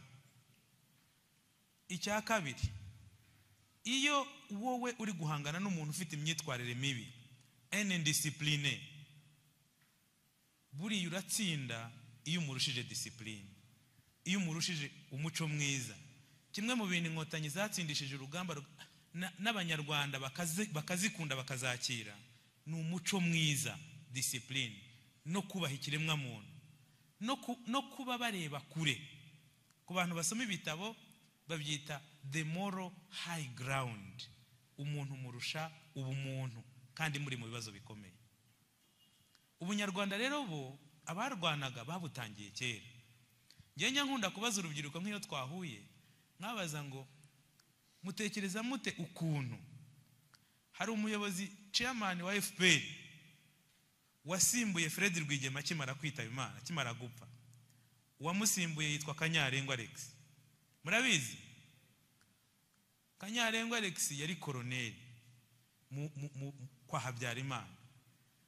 Bajya banavuga ngo yari afite uruhare, bajya banavuga ngo yari yaravuze ngo nzavugana n'abatutsi ari uko nameze umusatsi.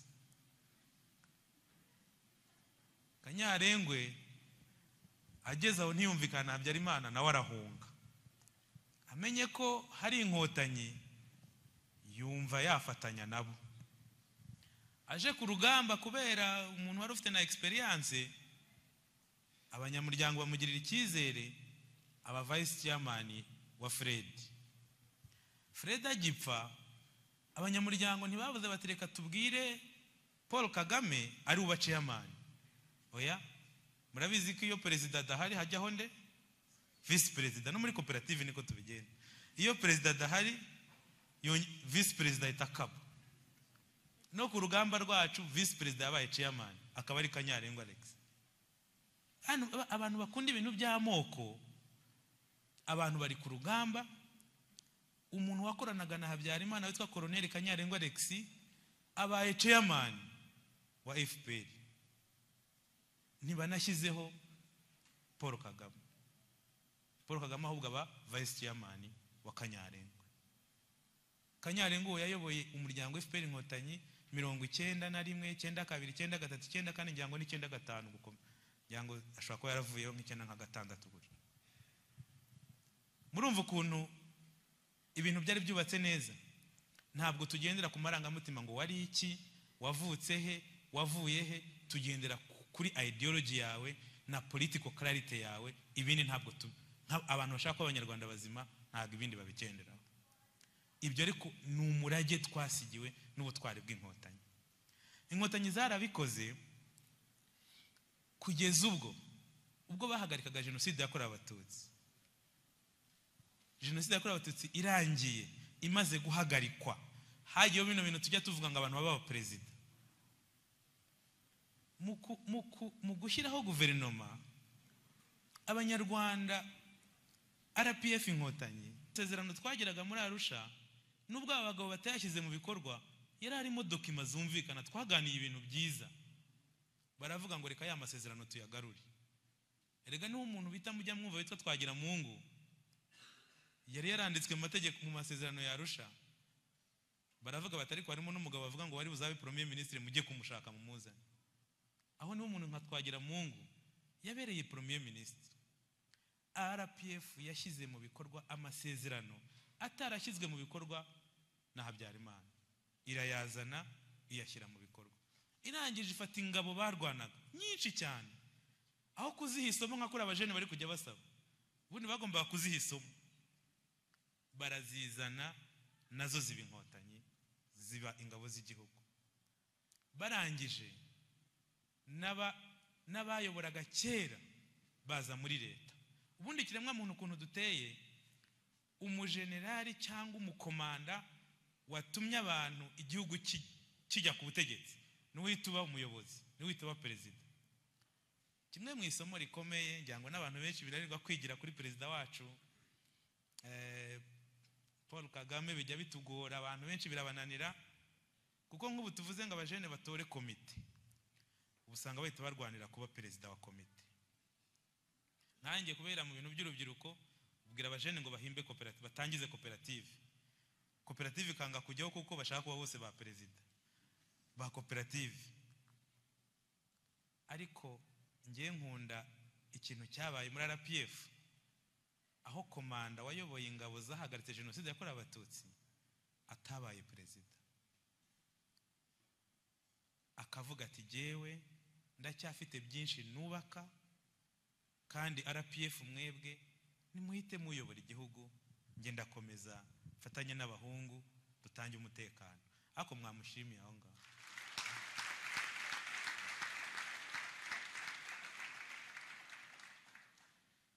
Uko kwihangana kutaba ku bandi ni isomo rikomeye twigira kuri perezida wacu. Hanyuma aravuga ati abana turi kumwe b'abajene baje bagasanga imiryango yabo yarishwe muri jenoside yakorewe abatutsi, mubarebe twebwe turi beza, twigishijwe gutekereza abanyarwanda bose, dukunda u Rwanda. Aba bantu n'agahinda kabo, aba bajene b'abasirikare ntabwo bari bwihorere. Kwihorera bibi cyaha. Kiremwa muntu turiyizi, ubonye ku musozi umuntu wakumariye ababyeyi, wakwiciye abantu kandi ufite imbunda, ni bake bakwifata. Birumvikana, bisaba ubuyobozi, bisaba intekerezo ku rwego rwo hejuru yo kugira ngo abantu batihorera. Iryo ni irindi somo twigira ku buyobozi bwacu. Ariko nyuma yaho ngo burya abanyarwanda bamaze guhagarika jenoside, abantu batanga proposal ntibabura. Ngo burya twarabasengeye, ngo twari tuzi ko muzagerageza, ariko dushaka kubaha ibitekerezo. Abo ntibabura. Muzi zino nyandiko bajya bandika bari iwabo ngo turabasaba yuko mwitonda. Izo zirandikwa, buriya na kera zarandikwaga. Ariko ngo baduhaye proposal ngo ariko ko mubona abahutu bisha abatutsi, mukabona abatutsi barahungabanye, baranakomeretse bikomeye, mwebwe murabona bazabana? Mwarebye ukuntu bamwe mubashyira mu burengerazuba, abandi mu burasirazuba, twebwe tukohereza Loni ikababamo hagati. That was one of the proposals.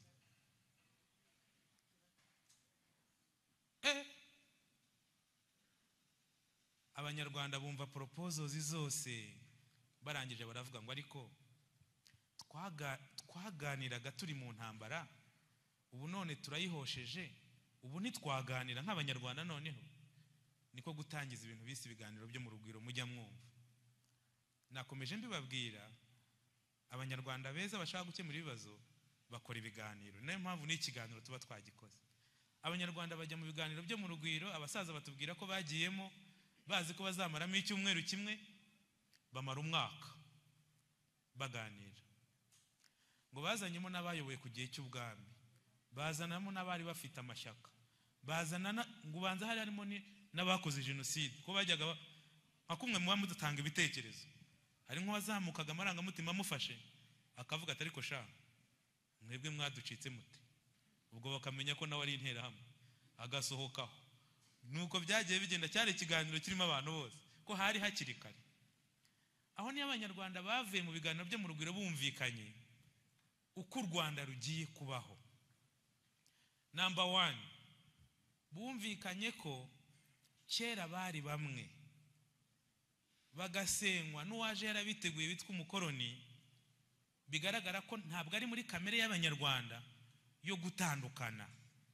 Abanyarwanda naturally barabanaga, barumvikanaga, barashyingiranaga, barasangiraga. Icyo cyo bakishyiraho vi. Basanga icyabatanyije ni ubuyobozi bubi n'imiyoborere mibi n'umwuka mubi no gutizwa umurindi n'abakoroni. Bumvikana ko ikintu cya mbere kigiye kuranga u Rwanda ari kubumwe, unity, bakaba abanyarwanda ndi umunyarwanda. Bavuga ko ikintu cyitwa amoko mu ndangamuntu, ahantu hose hagaragara ikintu cyitwa ubwoko, kivuyeho burundu. Uzakishingikiriza, uzakizana azabazanye kizira. Ibyo barabyumvikana mu biganiro byo mu Rugwiro. Baravuga batari ko ikindi kintu kigoye ibihugu nk'iki cyacu ni ubukene. Burya abantu benshi birukanka ku musozi bagiye kwica abantu ngo barye inka zabo, abandi ngo nzasigarana isambu ye. Tuzakora ku buryo dushoboye, tujye dutekereza imishinga minini cyane izatuma abanyarwanda babona imirimo, bakitunga, bakabaho, tukagira igihugu abantu bifashije. Buriya niho hava ikintu cyitwa ngo thinking big. Turi igihugu gito, amabuye yacu si menshi, ntidukora ku nyanja, ariko isi yose igomba kuzamenya ko turiho kandi dushoboye kandi twifashije.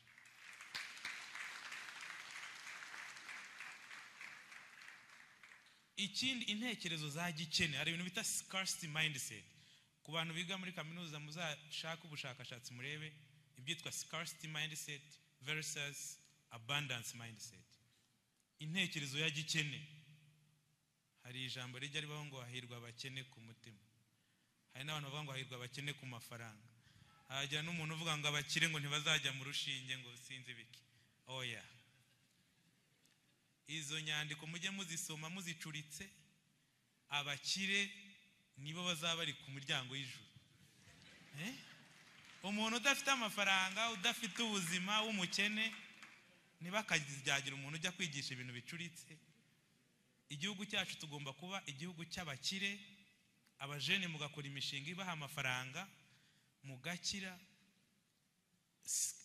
Mbese poverty mindset ikatuvamo. Gukira, gutekereza imishinga minini. Rubyiruko ntukajya nubona bubatse stade mujya mubitekereza nk'umuntu ku giti cye. Stade nk'iriya narebye imirimo yahaye abajene. Hari abajene bakoze kuri iriya stade itangiye kubakwa, ubu nabo bafite amazu yabo babamo. Uyu munsi niba tugiye kuzakira rya rushanwa ry'amagare, hari abajene bari kwitegura kubona imirimo. Irushanwa rizaba mu Rwanda UCI muri September, ritaraba mu kandi gace hano muri Afrika.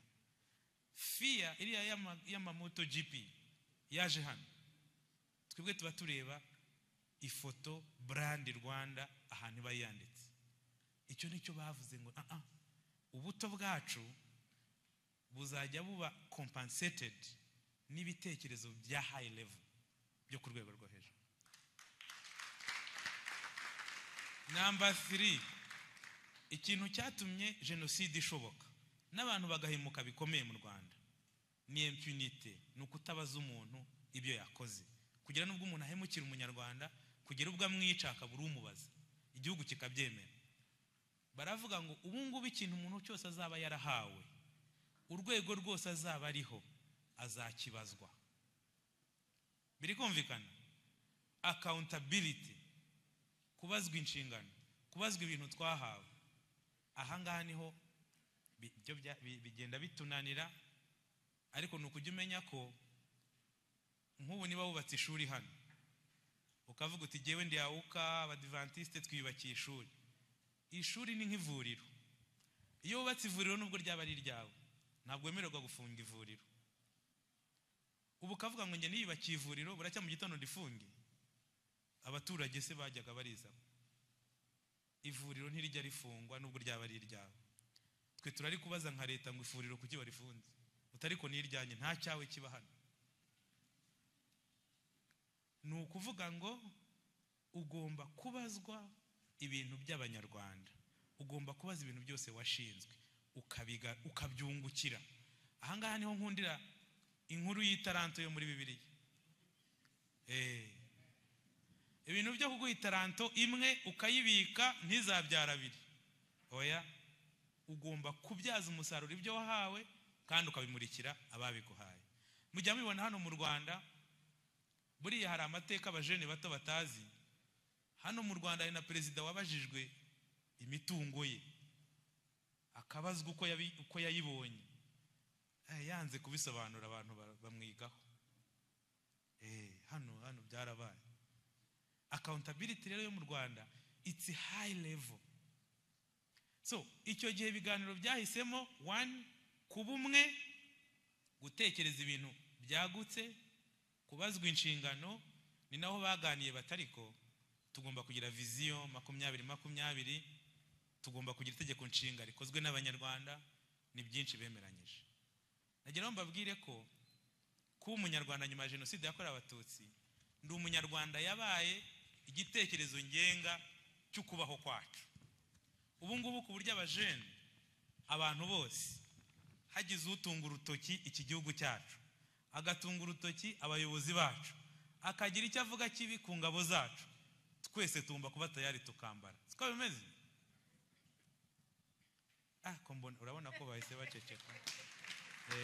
Akantu k'ubwoba kabarimo. Kubera hata haje social media, iyo abantu bari gutsindwa musigaye mubibona ukuntu biba bidasa neza. Ubu muba mwatinyemo. Ariko nagira mbabwire ko niko abandi bameze. Mwese ndabizi mujya mukurikirana nk'amateka yo muri Amerika. Urugo rufite umusirikare, rufite umuntu uba mu ngabo, iwe baba baramanitseho akadarapo. Baba bari proud yo kuba bafite umuntu uri muri service. Iyo ugiye gushaka nk'akazi, nk'ubu nkajya gushaka akazi muri university, ngatangira nitwa Abdallah, ngasobanura ibyo nize, ngasobanura. Iyo mbonye abari ku interview batabyumva, ariko nabaye no muri the Marine Corps, I served the United States, barakanguka bati kumbe warasaniye igihugu, warinze Amerika, batura umuntu w'umusaza ngwino mu kazi. Nuko bigenda. Ahandi they are very proud to serve in the military, kugira ngo barinde igihugu cyabo. Niko buriya kuba umunyarwanda bigomba kurenga gusa kubivuga, bikarenga kuno tubyigisha, bikaba ari ikintu uramutse uhamagawe wakwitaba. Ngenge nkunda histoire ya perezida wacu wari ufite imyaka mito, ari umujene muri za 89, bakamubwira ngo va muri Amerika kabaye twambutse, abahungu bambutse kandi ntabwo bimeze neza, nyaruka. Akabwira aho yigaga ati burya mwari mubizi ko ntari umugande, burya ndi umunyarwanda kandi ndagiye. Buriya yaduhaye intangiriro. Abantu bose hano no kugira ngo ubwire umuntu ari Nyamirambo ati basi tugiye gutuma mu Kinigi ni hatari. Ahantu hatari amatara, hakonja kuriya, ubwo najyayo? Abajene rero najya mbabwire ko kuba ndi umunyarwanda, kuba umunyarwanda bivanze amateka yacu yose, bikavanga ibikomere byose, ariko buri wese agomba guhora yiteguye kuko nibyo bikenewe. So ndi umunyarwanda rero ni igitekerezo ngenga cyo kubaho kwacu, igizwe n'inkingi eshatu: kwiyumvamo ubunyarwanda, gushyira imbere u Rwanda n'abanyarwanda mbere y'inyungu zawe bwite cyangwa iz'agatsiko runaka, indangagaciro na kirazira bigamije kwimakaza ubunyarwanda, gukunda u Rwanda n'abanyarwanda, kuba inyangamugayo, hanyuma komora ibikomere bikomoka ku mateka mabi yaranze u Rwanda. Ngira ngo ni nacyo kiganiro twabonye. Ngewe nakunda kuganiriza abakozi twakoranaga ntarajya muri ministeri. ababwira ngo kugira ngo ubashe kubana neza na mugenzi wawe ujye ufata akanya nk'aka gatoya mumenyane kugira ngo utazamukomeretsa. Hari igihe nko ku babyeyi abantu bafite abana cyangwa abantu bashatse, ubona nk'umuntu yabyutse ari gupostinga uruhinja, ugapostinga uruhinja ukajya urwereka umuntu mwicarana mukorana, kandi masikini kuba kutamuzi uwo mubyeyi uri kwereka urwo ruhinja rwawe we ntabwo abyara. Ntumenye ko buri munsi uri kuzumubwira iby'abana bawe ubu mukomeretsa. Ibyo murabizi. So ni ngombwa yuko abantu tubana muri ya club tumenyana. Niba turi kumwe n'umwana tubana akaba yarakotse jenoside yakorewe abatutsi, tukagera igihe cyo kwibuka, akajya n'igihe ajya kwibuka biwabo, mukajyana mukamuherekeza mukamenyana. Kimwe mu bintu bizatuma mwiyumvanamo ni ukumenyana kugira ngo mubashe komorana ibikomere. Biragorana, abantu hari n'abatinya kubivuga, ariko buhoro buhoro murabikora. So kirazira kugira ivangura, amacakubiri n'ingengabitekerezo ya jenoside, urwango, inzika, kuko ari byo mwanzi mukuru w'ubumwe bw'Abanyarwanda. Kirazira gukoreshwa n'inyungu bwite, bikaba ari nabyo bituma bamwe bashobora gusenya ibyubatswe ku kiguzi gikomeye byasabye amaraso y'abana b'u Rwanda yamenetse. Kirazira kuba ibikoresho by'imigambi mibi ku Rwanda n'abarwo. So nagira ngo rero mbabwire ko ndi umunyarwanda, tuzakomeza kujya tuyiganiraho, nkaba mbasaba ko reka mbabwire iki ifasha urubyiruko. Ndi umunyarwanda ifasha urubyiruko kwishimira ko turi Abanyarwanda, ikadufasha kubana neza, kwiyubakamo indangagaciro, komorana ibikomere, gusobanukirwa amateka, kwimakaza ubushake bwo kubana mu mahoro no gushishikarira gusigasira ibyagezweho. Ndarangiza mbashimira uko mwaneze amatwi, ngashimira mu by'ukuri abateguye iki gikorwa. Ngiye nkisabira ubuyobozi kuzongera kuntumira ngo tuzaganire kuri gahunda za minisiteri, kugira ngo tuganire ku murimo, tuganire ku buhanzi, kugira ngo turebe ko nabyo byakomeza guteza imbere imirimo mu rubyiruko. Icyanyuma twanakomeza kugirana umubano wihariye kugira ngo abajene bo muri AUKA tukomeze dufatanye kubaka ubumwe, kubaka ubudaheranwa no kubaka mu by'ukuri urubyiruko ruzagira ubuzima bwiza, rukagira akazi, rukabona n'imirimo. Ndabashimiye, murakoze. Niba hari igitekerezo, ikibazo, icyifuzo, murabimugezaho abisubize. Niba badufashe gutanga mikoro, ntabwo turiho tureba neza, ariko umuntu ufite icyo ashaka kuvuga ahaguruke. Nyakubahwa Minisita w'urubyiruko, ba nyakubahwa mwadusuye, twabishimiye, twishimiye ikiganiro mwatugejejeho, kandi kidusaba kuba urubyiruko rukunda igihugu kandi rwiteguye kukirwanirira icyo byasaba cyose. Amazina yanjye nitwa Tuyishime Adeodatus, nkaba ndi umunyeshuri mu ishami rya software engineering. Muri iyi minsi usanga intambara nyinshi zimukiye no kwikoranabuhanga, by'umwihariko abantu bari ahangaha ni abajene bakoresha imbuga nkoranyambaga, kandi uyu munsi usanga hari ibyaha byinshi ndetse n'imvugo zimakaza urwango mu bantu uyu munsi wa none, ku buryo usanga hari urubyiruko turwana no kugira ngo tunyomoze abavuga nabi u Rwanda, abirirwa baharabika ubuyobozi bw'u Rwanda, ndetse no kugira ngo twerekane isura nyayo y'umunyarwanda nyawe uri mu gihugu cye yishimiye.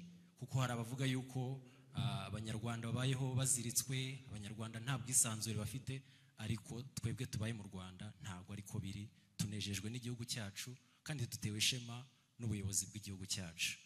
Ese ni iyihe nama mwagira urubyiruko ku mikoreshereze nyayo y'imbuga nkoranyambaga mu rwego rwo kugira ngo twirinde amakosa ashobora gukorwa n'urubyiruko mu gihe nanone turimo turahangana n'abo ngabo baharabika u Rwanda, kandi no mu kugira ngo turusheho gukoresha izo mbuga nkoranyambaga tugaragaza neza isura y'igihugu cyacu? Murakoze, murakarama. Amazina nitwa Kwame Yedidia, ndi umunyarwanda, nubwo amazina nyine ushobora kubyibaza ukumva ko ntari umunyarwanda ariko ndi umunyarwanda. Ikibazo nari mfite nshingiye ku ngingo yavuze ngo hari amenyo y'inka yabonetse, numva ko nyine mu kuba umunyarwanda harimo no kumenya amateka. Ariko abajene benshi hano uko duteraniye hano twagiye tuzamukira mu bigo aho badutoza kuvuga indimi z'amahanga, ugasanga niba ari ikintu ngiye kuvuga kubera wa muco natojwe hasi, hari aho twagiraga ikigufuri bakwambikamo hano gutya iyo wavuze ikinyarwanda ku kigo. Ariko mu by'ukuri nubwo dukeneye izo ndimi kuzihahisha no kugira wenda kuzimenya tukabasha kuganira n'abatari abanyarwanda tukumvikana, ariko nanone tugomba no kwimakaza umuco nyarwanda, kandi mu bigize umuco harimo ururimi. Ku kintu nari mfiteho ikibazo rero, numvaga hakabayeho, sinzi niba kiriho ntabwo mbizi, hakabayeho ahantu hakusanyirizwa amateka. Nabonye hari abatangiye kubizana ku mbuga nkoranyambaga, ntekereza ko byatezwa imbere, bakavuga ngo abanyarwanda bakomoka kuri Gihanga, Gihanga akomoka kuri uyu n'uyu, mbese tukaba abajene bazi u Rwanda kuva mu mizi, tukaba abajene bavuga ikinyarwanda nyacyo, apana atari abajene kajya kuvuga ngo za donke, kubikonsidera, kubyemvorvingamo. Mbese usanga hari umuco wamaze gutakara mu banyarwanda. Dukeneye nanone kongera kugira indangagaciro za kinyarwanda, tukaba abasore n'inkumi bavuga ikinyarwanda kandi neza. Ikindi cyari ubusabe bw'uko wenda hajya hacaho umwanya nko kuri televiziyo Rwanda, sinzi ubwo mwadukorera ubuvugizi, bakanyuzaho igice bakavuga ngo amateka y'u Rwanda wenda ku banyarwanda, bagatangira ngo Gihanga niwe wahanze u Rwanda, u Rwanda rwa Gasabo akomoka kuri uyu n'uyu, byagiye bigenda gutya, inka igira aka gaciro. Mbese tukongera tukagira values, indangagaciro z'abanyarwanda, tukabasha gufiringa ubunyarwanda. Murakoze. Yego, murakoze cyane ku bw'ikiganiro cyiza. Nanjye amazina yanjye ni Ganza Rutsinga Queen. Nari mfite ikibazo kigira kiti tugenda tubona amakuru ku mateka y'u Rwanda agiye atandukanye. Ese nta kuntu twazajya tumenya amakuru nyayo, kuko uko ugenda wumva hirya no hino haba hari abantu bagenda babitekereza mu buryo butandukanye. Ese nkatwe nk'urubyiruko, nk'uko muri izo gahunda zo kugenda mwigisha amategeko y'u Rwanda, ibyagiye biranga u Rwanda, nta kuntu hazajya habaho gahunda yo kugira ngo tumenye amakuru nyayo avuye ku bahabaye n'ababifiteho amakuru yizewe? Murakoze. Nge ntabwo ari ikibazo, ni icyifuzo. Amazina yanjye nitwa Twahirwa Maurice, nkaba niga icungamari, niga accounting muri business administration. Nagize umugisha, murabona ko mfiteho uruhara, ntabwo nahiye ku mutwe, ahubwo mfite imyaka yigiyeho imbere. Iki kiganiro nagikunze kuko nagiye ngira amahirwe yo kugira ibindi biganiro mbona nk'ibi, ndabikunda cyane. Nta nubwo narinzi ko iyi gahunda ihari, ariko ngeze hano numva ndishimye. Nzenguruka hirya y'aha ngana banteka nze nshakemo umwanya hano kuko numvaga binshimishije. Igitekerezo rero nagiraga ngo ntange, murabona nk'uyu mwanya ubaye mutoya. Igihugu cyacu gifite amateka, nubwo gifite amateka ashaririye, ariko nayo nayacu, ariko gifite amateka aryoshye cyane. Nkunda iyi gahunda ya Ndi Umunyarwanda, ariko mu by'ukuri nk'uyu mwanya ubaye mutoya. Ahari minisita yavuga ati reka ngire vuba, hari aho yagera gukumva yakwigira hirya, ariko kubw'igihe akigira imbere nyine. Nakunze gahunda z'itorero. Nge ndangiza segonderi, narangije segonderi 2009, twagize itorero rikomeye cyane. Bagenzi banjye baratangaye, baravuga bati uracyamara iki aha ngaha, nayo ni amateka.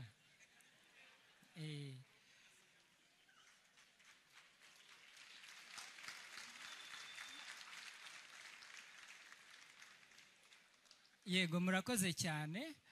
Rero igitekerezo nagira aho ntange ni uko mu by'ukuri gahunda z'itorero zakongerwamo imbaraga, cyane nk'abana barangiza segonderi. Nubwo hari amwe mu masomo yo mu ishuri bagenda bahabwa, ariko bikongerwa imbaraga nk'izo byatangiranye, ndetse bikaba itegeko ko umwana urangije segonderi utaciye mu itorero bigahabwa wenda seritifika, ku buryo mbese biba itegeko. Kuko ibi mvuga ngo umwanya muto twagize umwanya uhagije wo kwiga amateka y'igihugu cyacu, wo kwiga byinshi birenze uyu mwanya.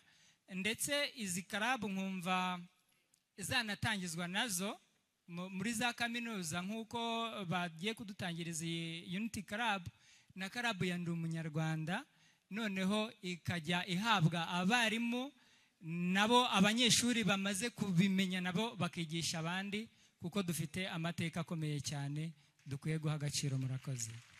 Tugirana imikoranire na Minubumwe, niyo ishinzwe itorero ry'igihugu, kandi ngira ngo rekomandasiyo ahaye na Unity Club, ubwo twazanavanamo n'undi mukorongiro wo kuzahuza abagize za komite muri za kaminuza, ku buryo nabo bahinduka abatoza, bakazajya bafata umwanya urambuye bagatoza no mu matsinda mato mato. Mu bijyanye no kwiga amateka no kugira uruhare buriya amateka ni byinshi. Hari amateka archaeologique, amateka asanzwe y'ibisigaраtongo asanzwe, ayo uyasoma mu bitabo. Hari amateka politiki, ibyo bita political history, amateka y'imiyoborere, nayo aba mu bitabo. Ngewe ngira nicyo twita ideological history, amateka y'intekerezo. Hari n'ibyo abantu batumvikanaho, nabyo biri documented mu mateka. Buriya mu Rwanda, ariko si mu Rwanda gusa, ku isi, ushaka kuyobora abantu uko abishaka abanza no kubaremera amateka, akayandika uko ashaka. Buriya mu Rwanda dufite ibitabo by'amateka abantu bigiyemo, abantu bize mbere jenoside yakorewe Abatutsi bari bafite amateka bigaga. Ayo mateka abashakashatsi muri Minubumwe barayacukumbuye, abasaza bakuru basangana amateka yanditswe n'abapadiri, amateka y'amahimbano atarabayeho, kuko bavuga ko abanyarwanda hano hatari hatuwe, ko abantu baje bahasanga abatwa, ari nayo mpamvu babita basangwa butaka. Ngo abandi bagenda bazenguruka isi, baturuka za Chad na Cameroon, ngo abandi baza kuzaza nyuma. Ibi abantu bamaze scientifiquement basanze ari ibinyoma. Rero kugira ngo amateka uyamenye neza, harimo n'umuhate wawe w'umwihariko. Ugomba gushyiramo personal commitment. Icyambere njya nkunda kwibandikira kuri social media, hari ahantu hizewe tuzi, hari amateka y'ukuri. Minubumwe ifite website. Kwibuka hariho website yitwa kwibuka.rw. ibaho amateka, ibaho n'ibiganiro bya podcast bikunda gukorwa na Mino Bumwe mu gihe cyo kwibuka kandi birimo amateka yose. Icya gatatu, hari na library muri biblioteke yacu dufite hano muri Kigali, njyango no mu Kirezi n'ahandi ushobora kuguramo ibitabo by'amateka. Ariko urindiriye yuko tuzajya dukora ikiganiro kimwe mu mwaka muri kaminuza yanyu, ukavuga yuko ari uzamenyera amateka, uzaba umeze nk'abana bawe, nta kintu nawe uzabuze. Kandi ikigaragara, mu gitondo ugira umugisha ukaba gitifu w'umurenge, abaturage bakajya bagutega amatwi ngo basobanurire amateka. Twakohereza runo rupapuro rwa Mino Bumwe ukarusoma n'utudomo kajya twose dukurikizaho, abaturage bahita bagucishamo ijisho kandi warize software engineering.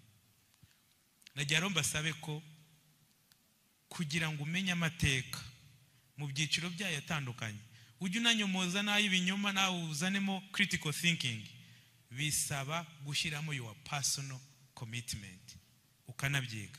Ariko ubundi umuntu ushaka kwiga wanashaka n'abasaza kuri Minisiteri y'Urubyiruko dufite n'inararibonye z'u Rwanda ziyobowe na Honorable Tito.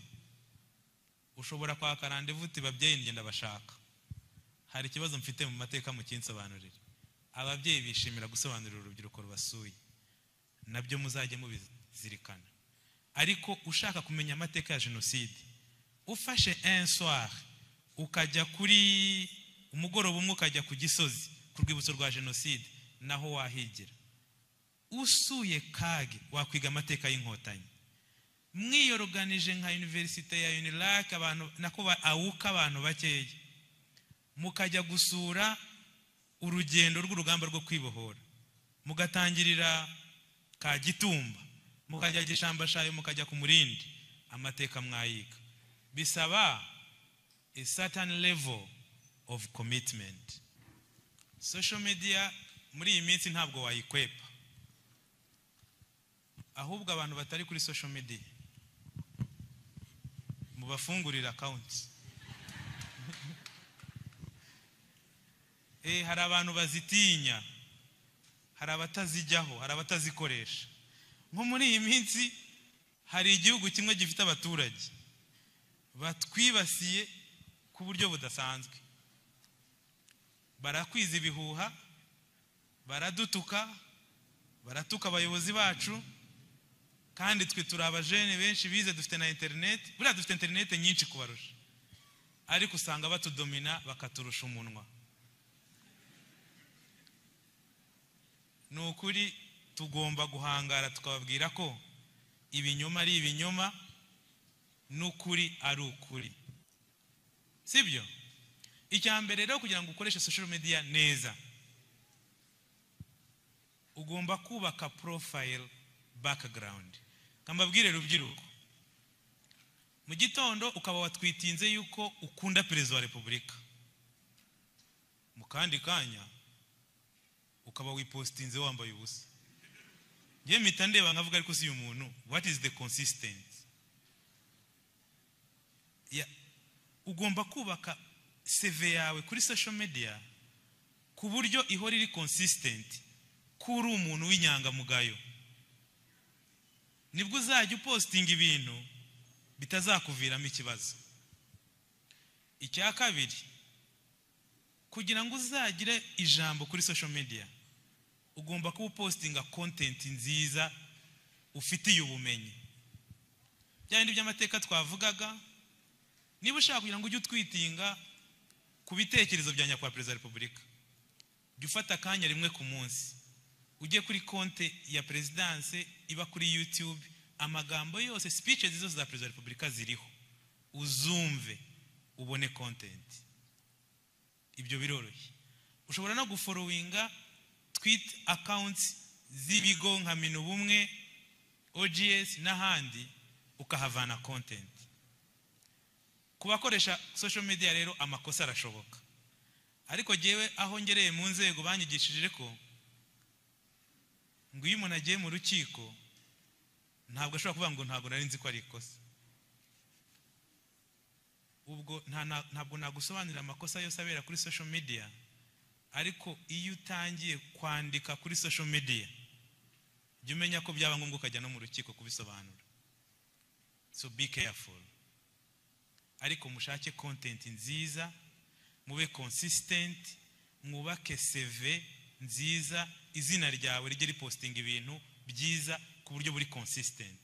Ntukavangavange, nguvangemo ibintu biterekeranye, mu kanya uvangemo ibindi byo gukunda igihugu, mu gitondo uzanyemo ibindi by'akavuyo.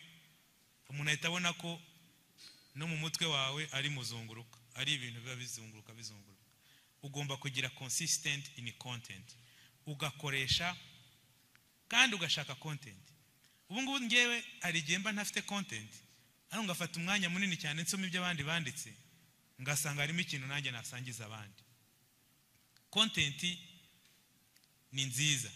Ikindi ku bajene noneho ku bijyanye no guhanga imirimo, ubu content creation ni imwe muri source of jobs.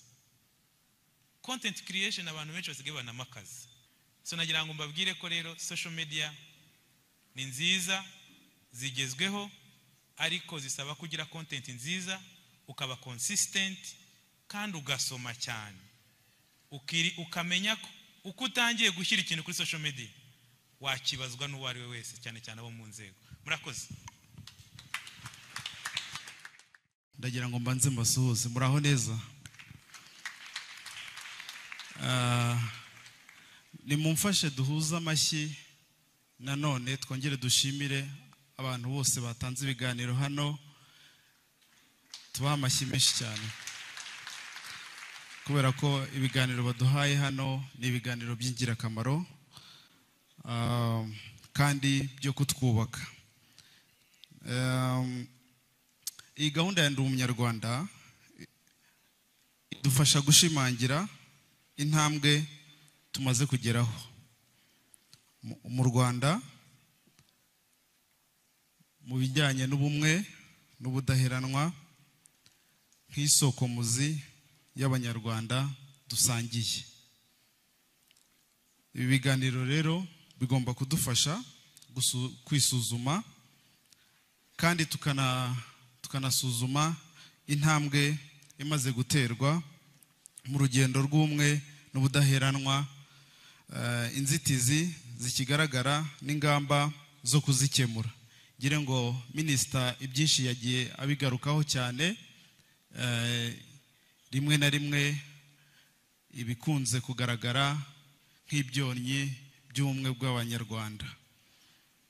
Ikindi nuko ibi biganiro bije bikurikira ibyahawe ibyiciro bitandukanye mu kwezi k'ubumwe n'ubudaheranwa, aho tuzirikana ubumwe bw'Abanyarwanda ko ari ubuzima bwa buri munsi bw'igihugu cyacu n'imibereho ya buri munsi. Ubwo rero ndagira ngo nk'abajene, nk'urubyiruko duteraniye hano rwo muri kaminuza, dukomeze kubigira impamba. Ndagira ngo rero mbashimire cyane ko mwabashije kuza kubyitabira, hanyuma nanahamagare umushyitsi wacu nawe aze agire ijambo atugezaho anadusoreza gahunda. Murakoze cyane.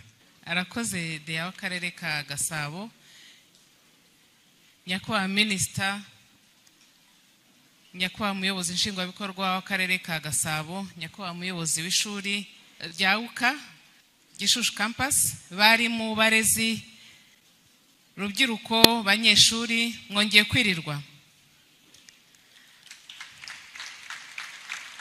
Nagira ngo mu izina ry'umuryango Unity Club Intwararumuri n'iry'umuyobozi mukuru wacu Nyakubahwa Madame Jeannette Kagame, tubashimire uyu mwanya mwaduhaye ndetse n'ibiganiro byiza twagize.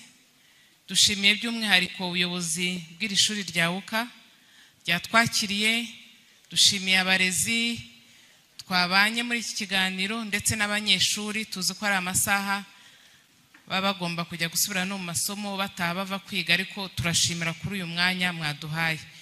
Umuryango wa Unity Club ufite intego yo kugira uruhare rugaragara mu bikorwa bigamije kwimakaza ubumwe n'ubudaheranwa bw'Abanyarwanda. Muri wa muco dutozwa wo guhererekanya umurage w'ubunyarwanda. Uyu munsi twaje ngo tuganire ku mateka yacu nk'abanyarwanda.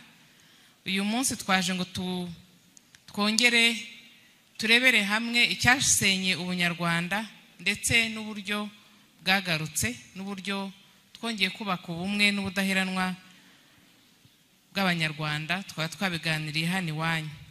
Ibiganiro bifite insanganyamatsiko igira iti ndi umunyarwanda, igitekerezo ngenga cyo kubaho kwacu. Ni insanganyamatsiko Unity Club imaze imyaka 6 yubakiraho mu biganiro bitandukanye mu rwego rwo kurushaho kunoza uburyo ndi umunyarwanda itura mu buzima bwacu bwa buri munsi, ikagenga imitekerereze, igatura mu mitima yacu, ikaba ubuzima bwacu uyu munsi ndetse n'ejo hazaza. Urubyiruko rwagaragaje ko ibiganiro bya Ndi Umunyarwanda byabagejeje ku budaheranwa, kandi twanabibonye bari abajene babanje kuri paneli babigaragaje ko ibi biganiro byagiye bibubaka. Hari n'abandi bajene benshi bagiye batwereka yuko bigenda bibafasha uko tubiganira, uko abantu basangira amateka, uko umuntu amenya ikibazo afite no buryo afashwa, bigenda bibubaka kugira ngo n'ubuzima bukomeze neza adakomeretse, cyangwa se akabamenya neza, agasobanukirwa kubana no kubangikana n'ibikomere yagize. Ubwo bushakashatsi bwakozwe mu byiciro 6 byihariye nk'uko Janet wari uyoboye ikiganiro yabivuze.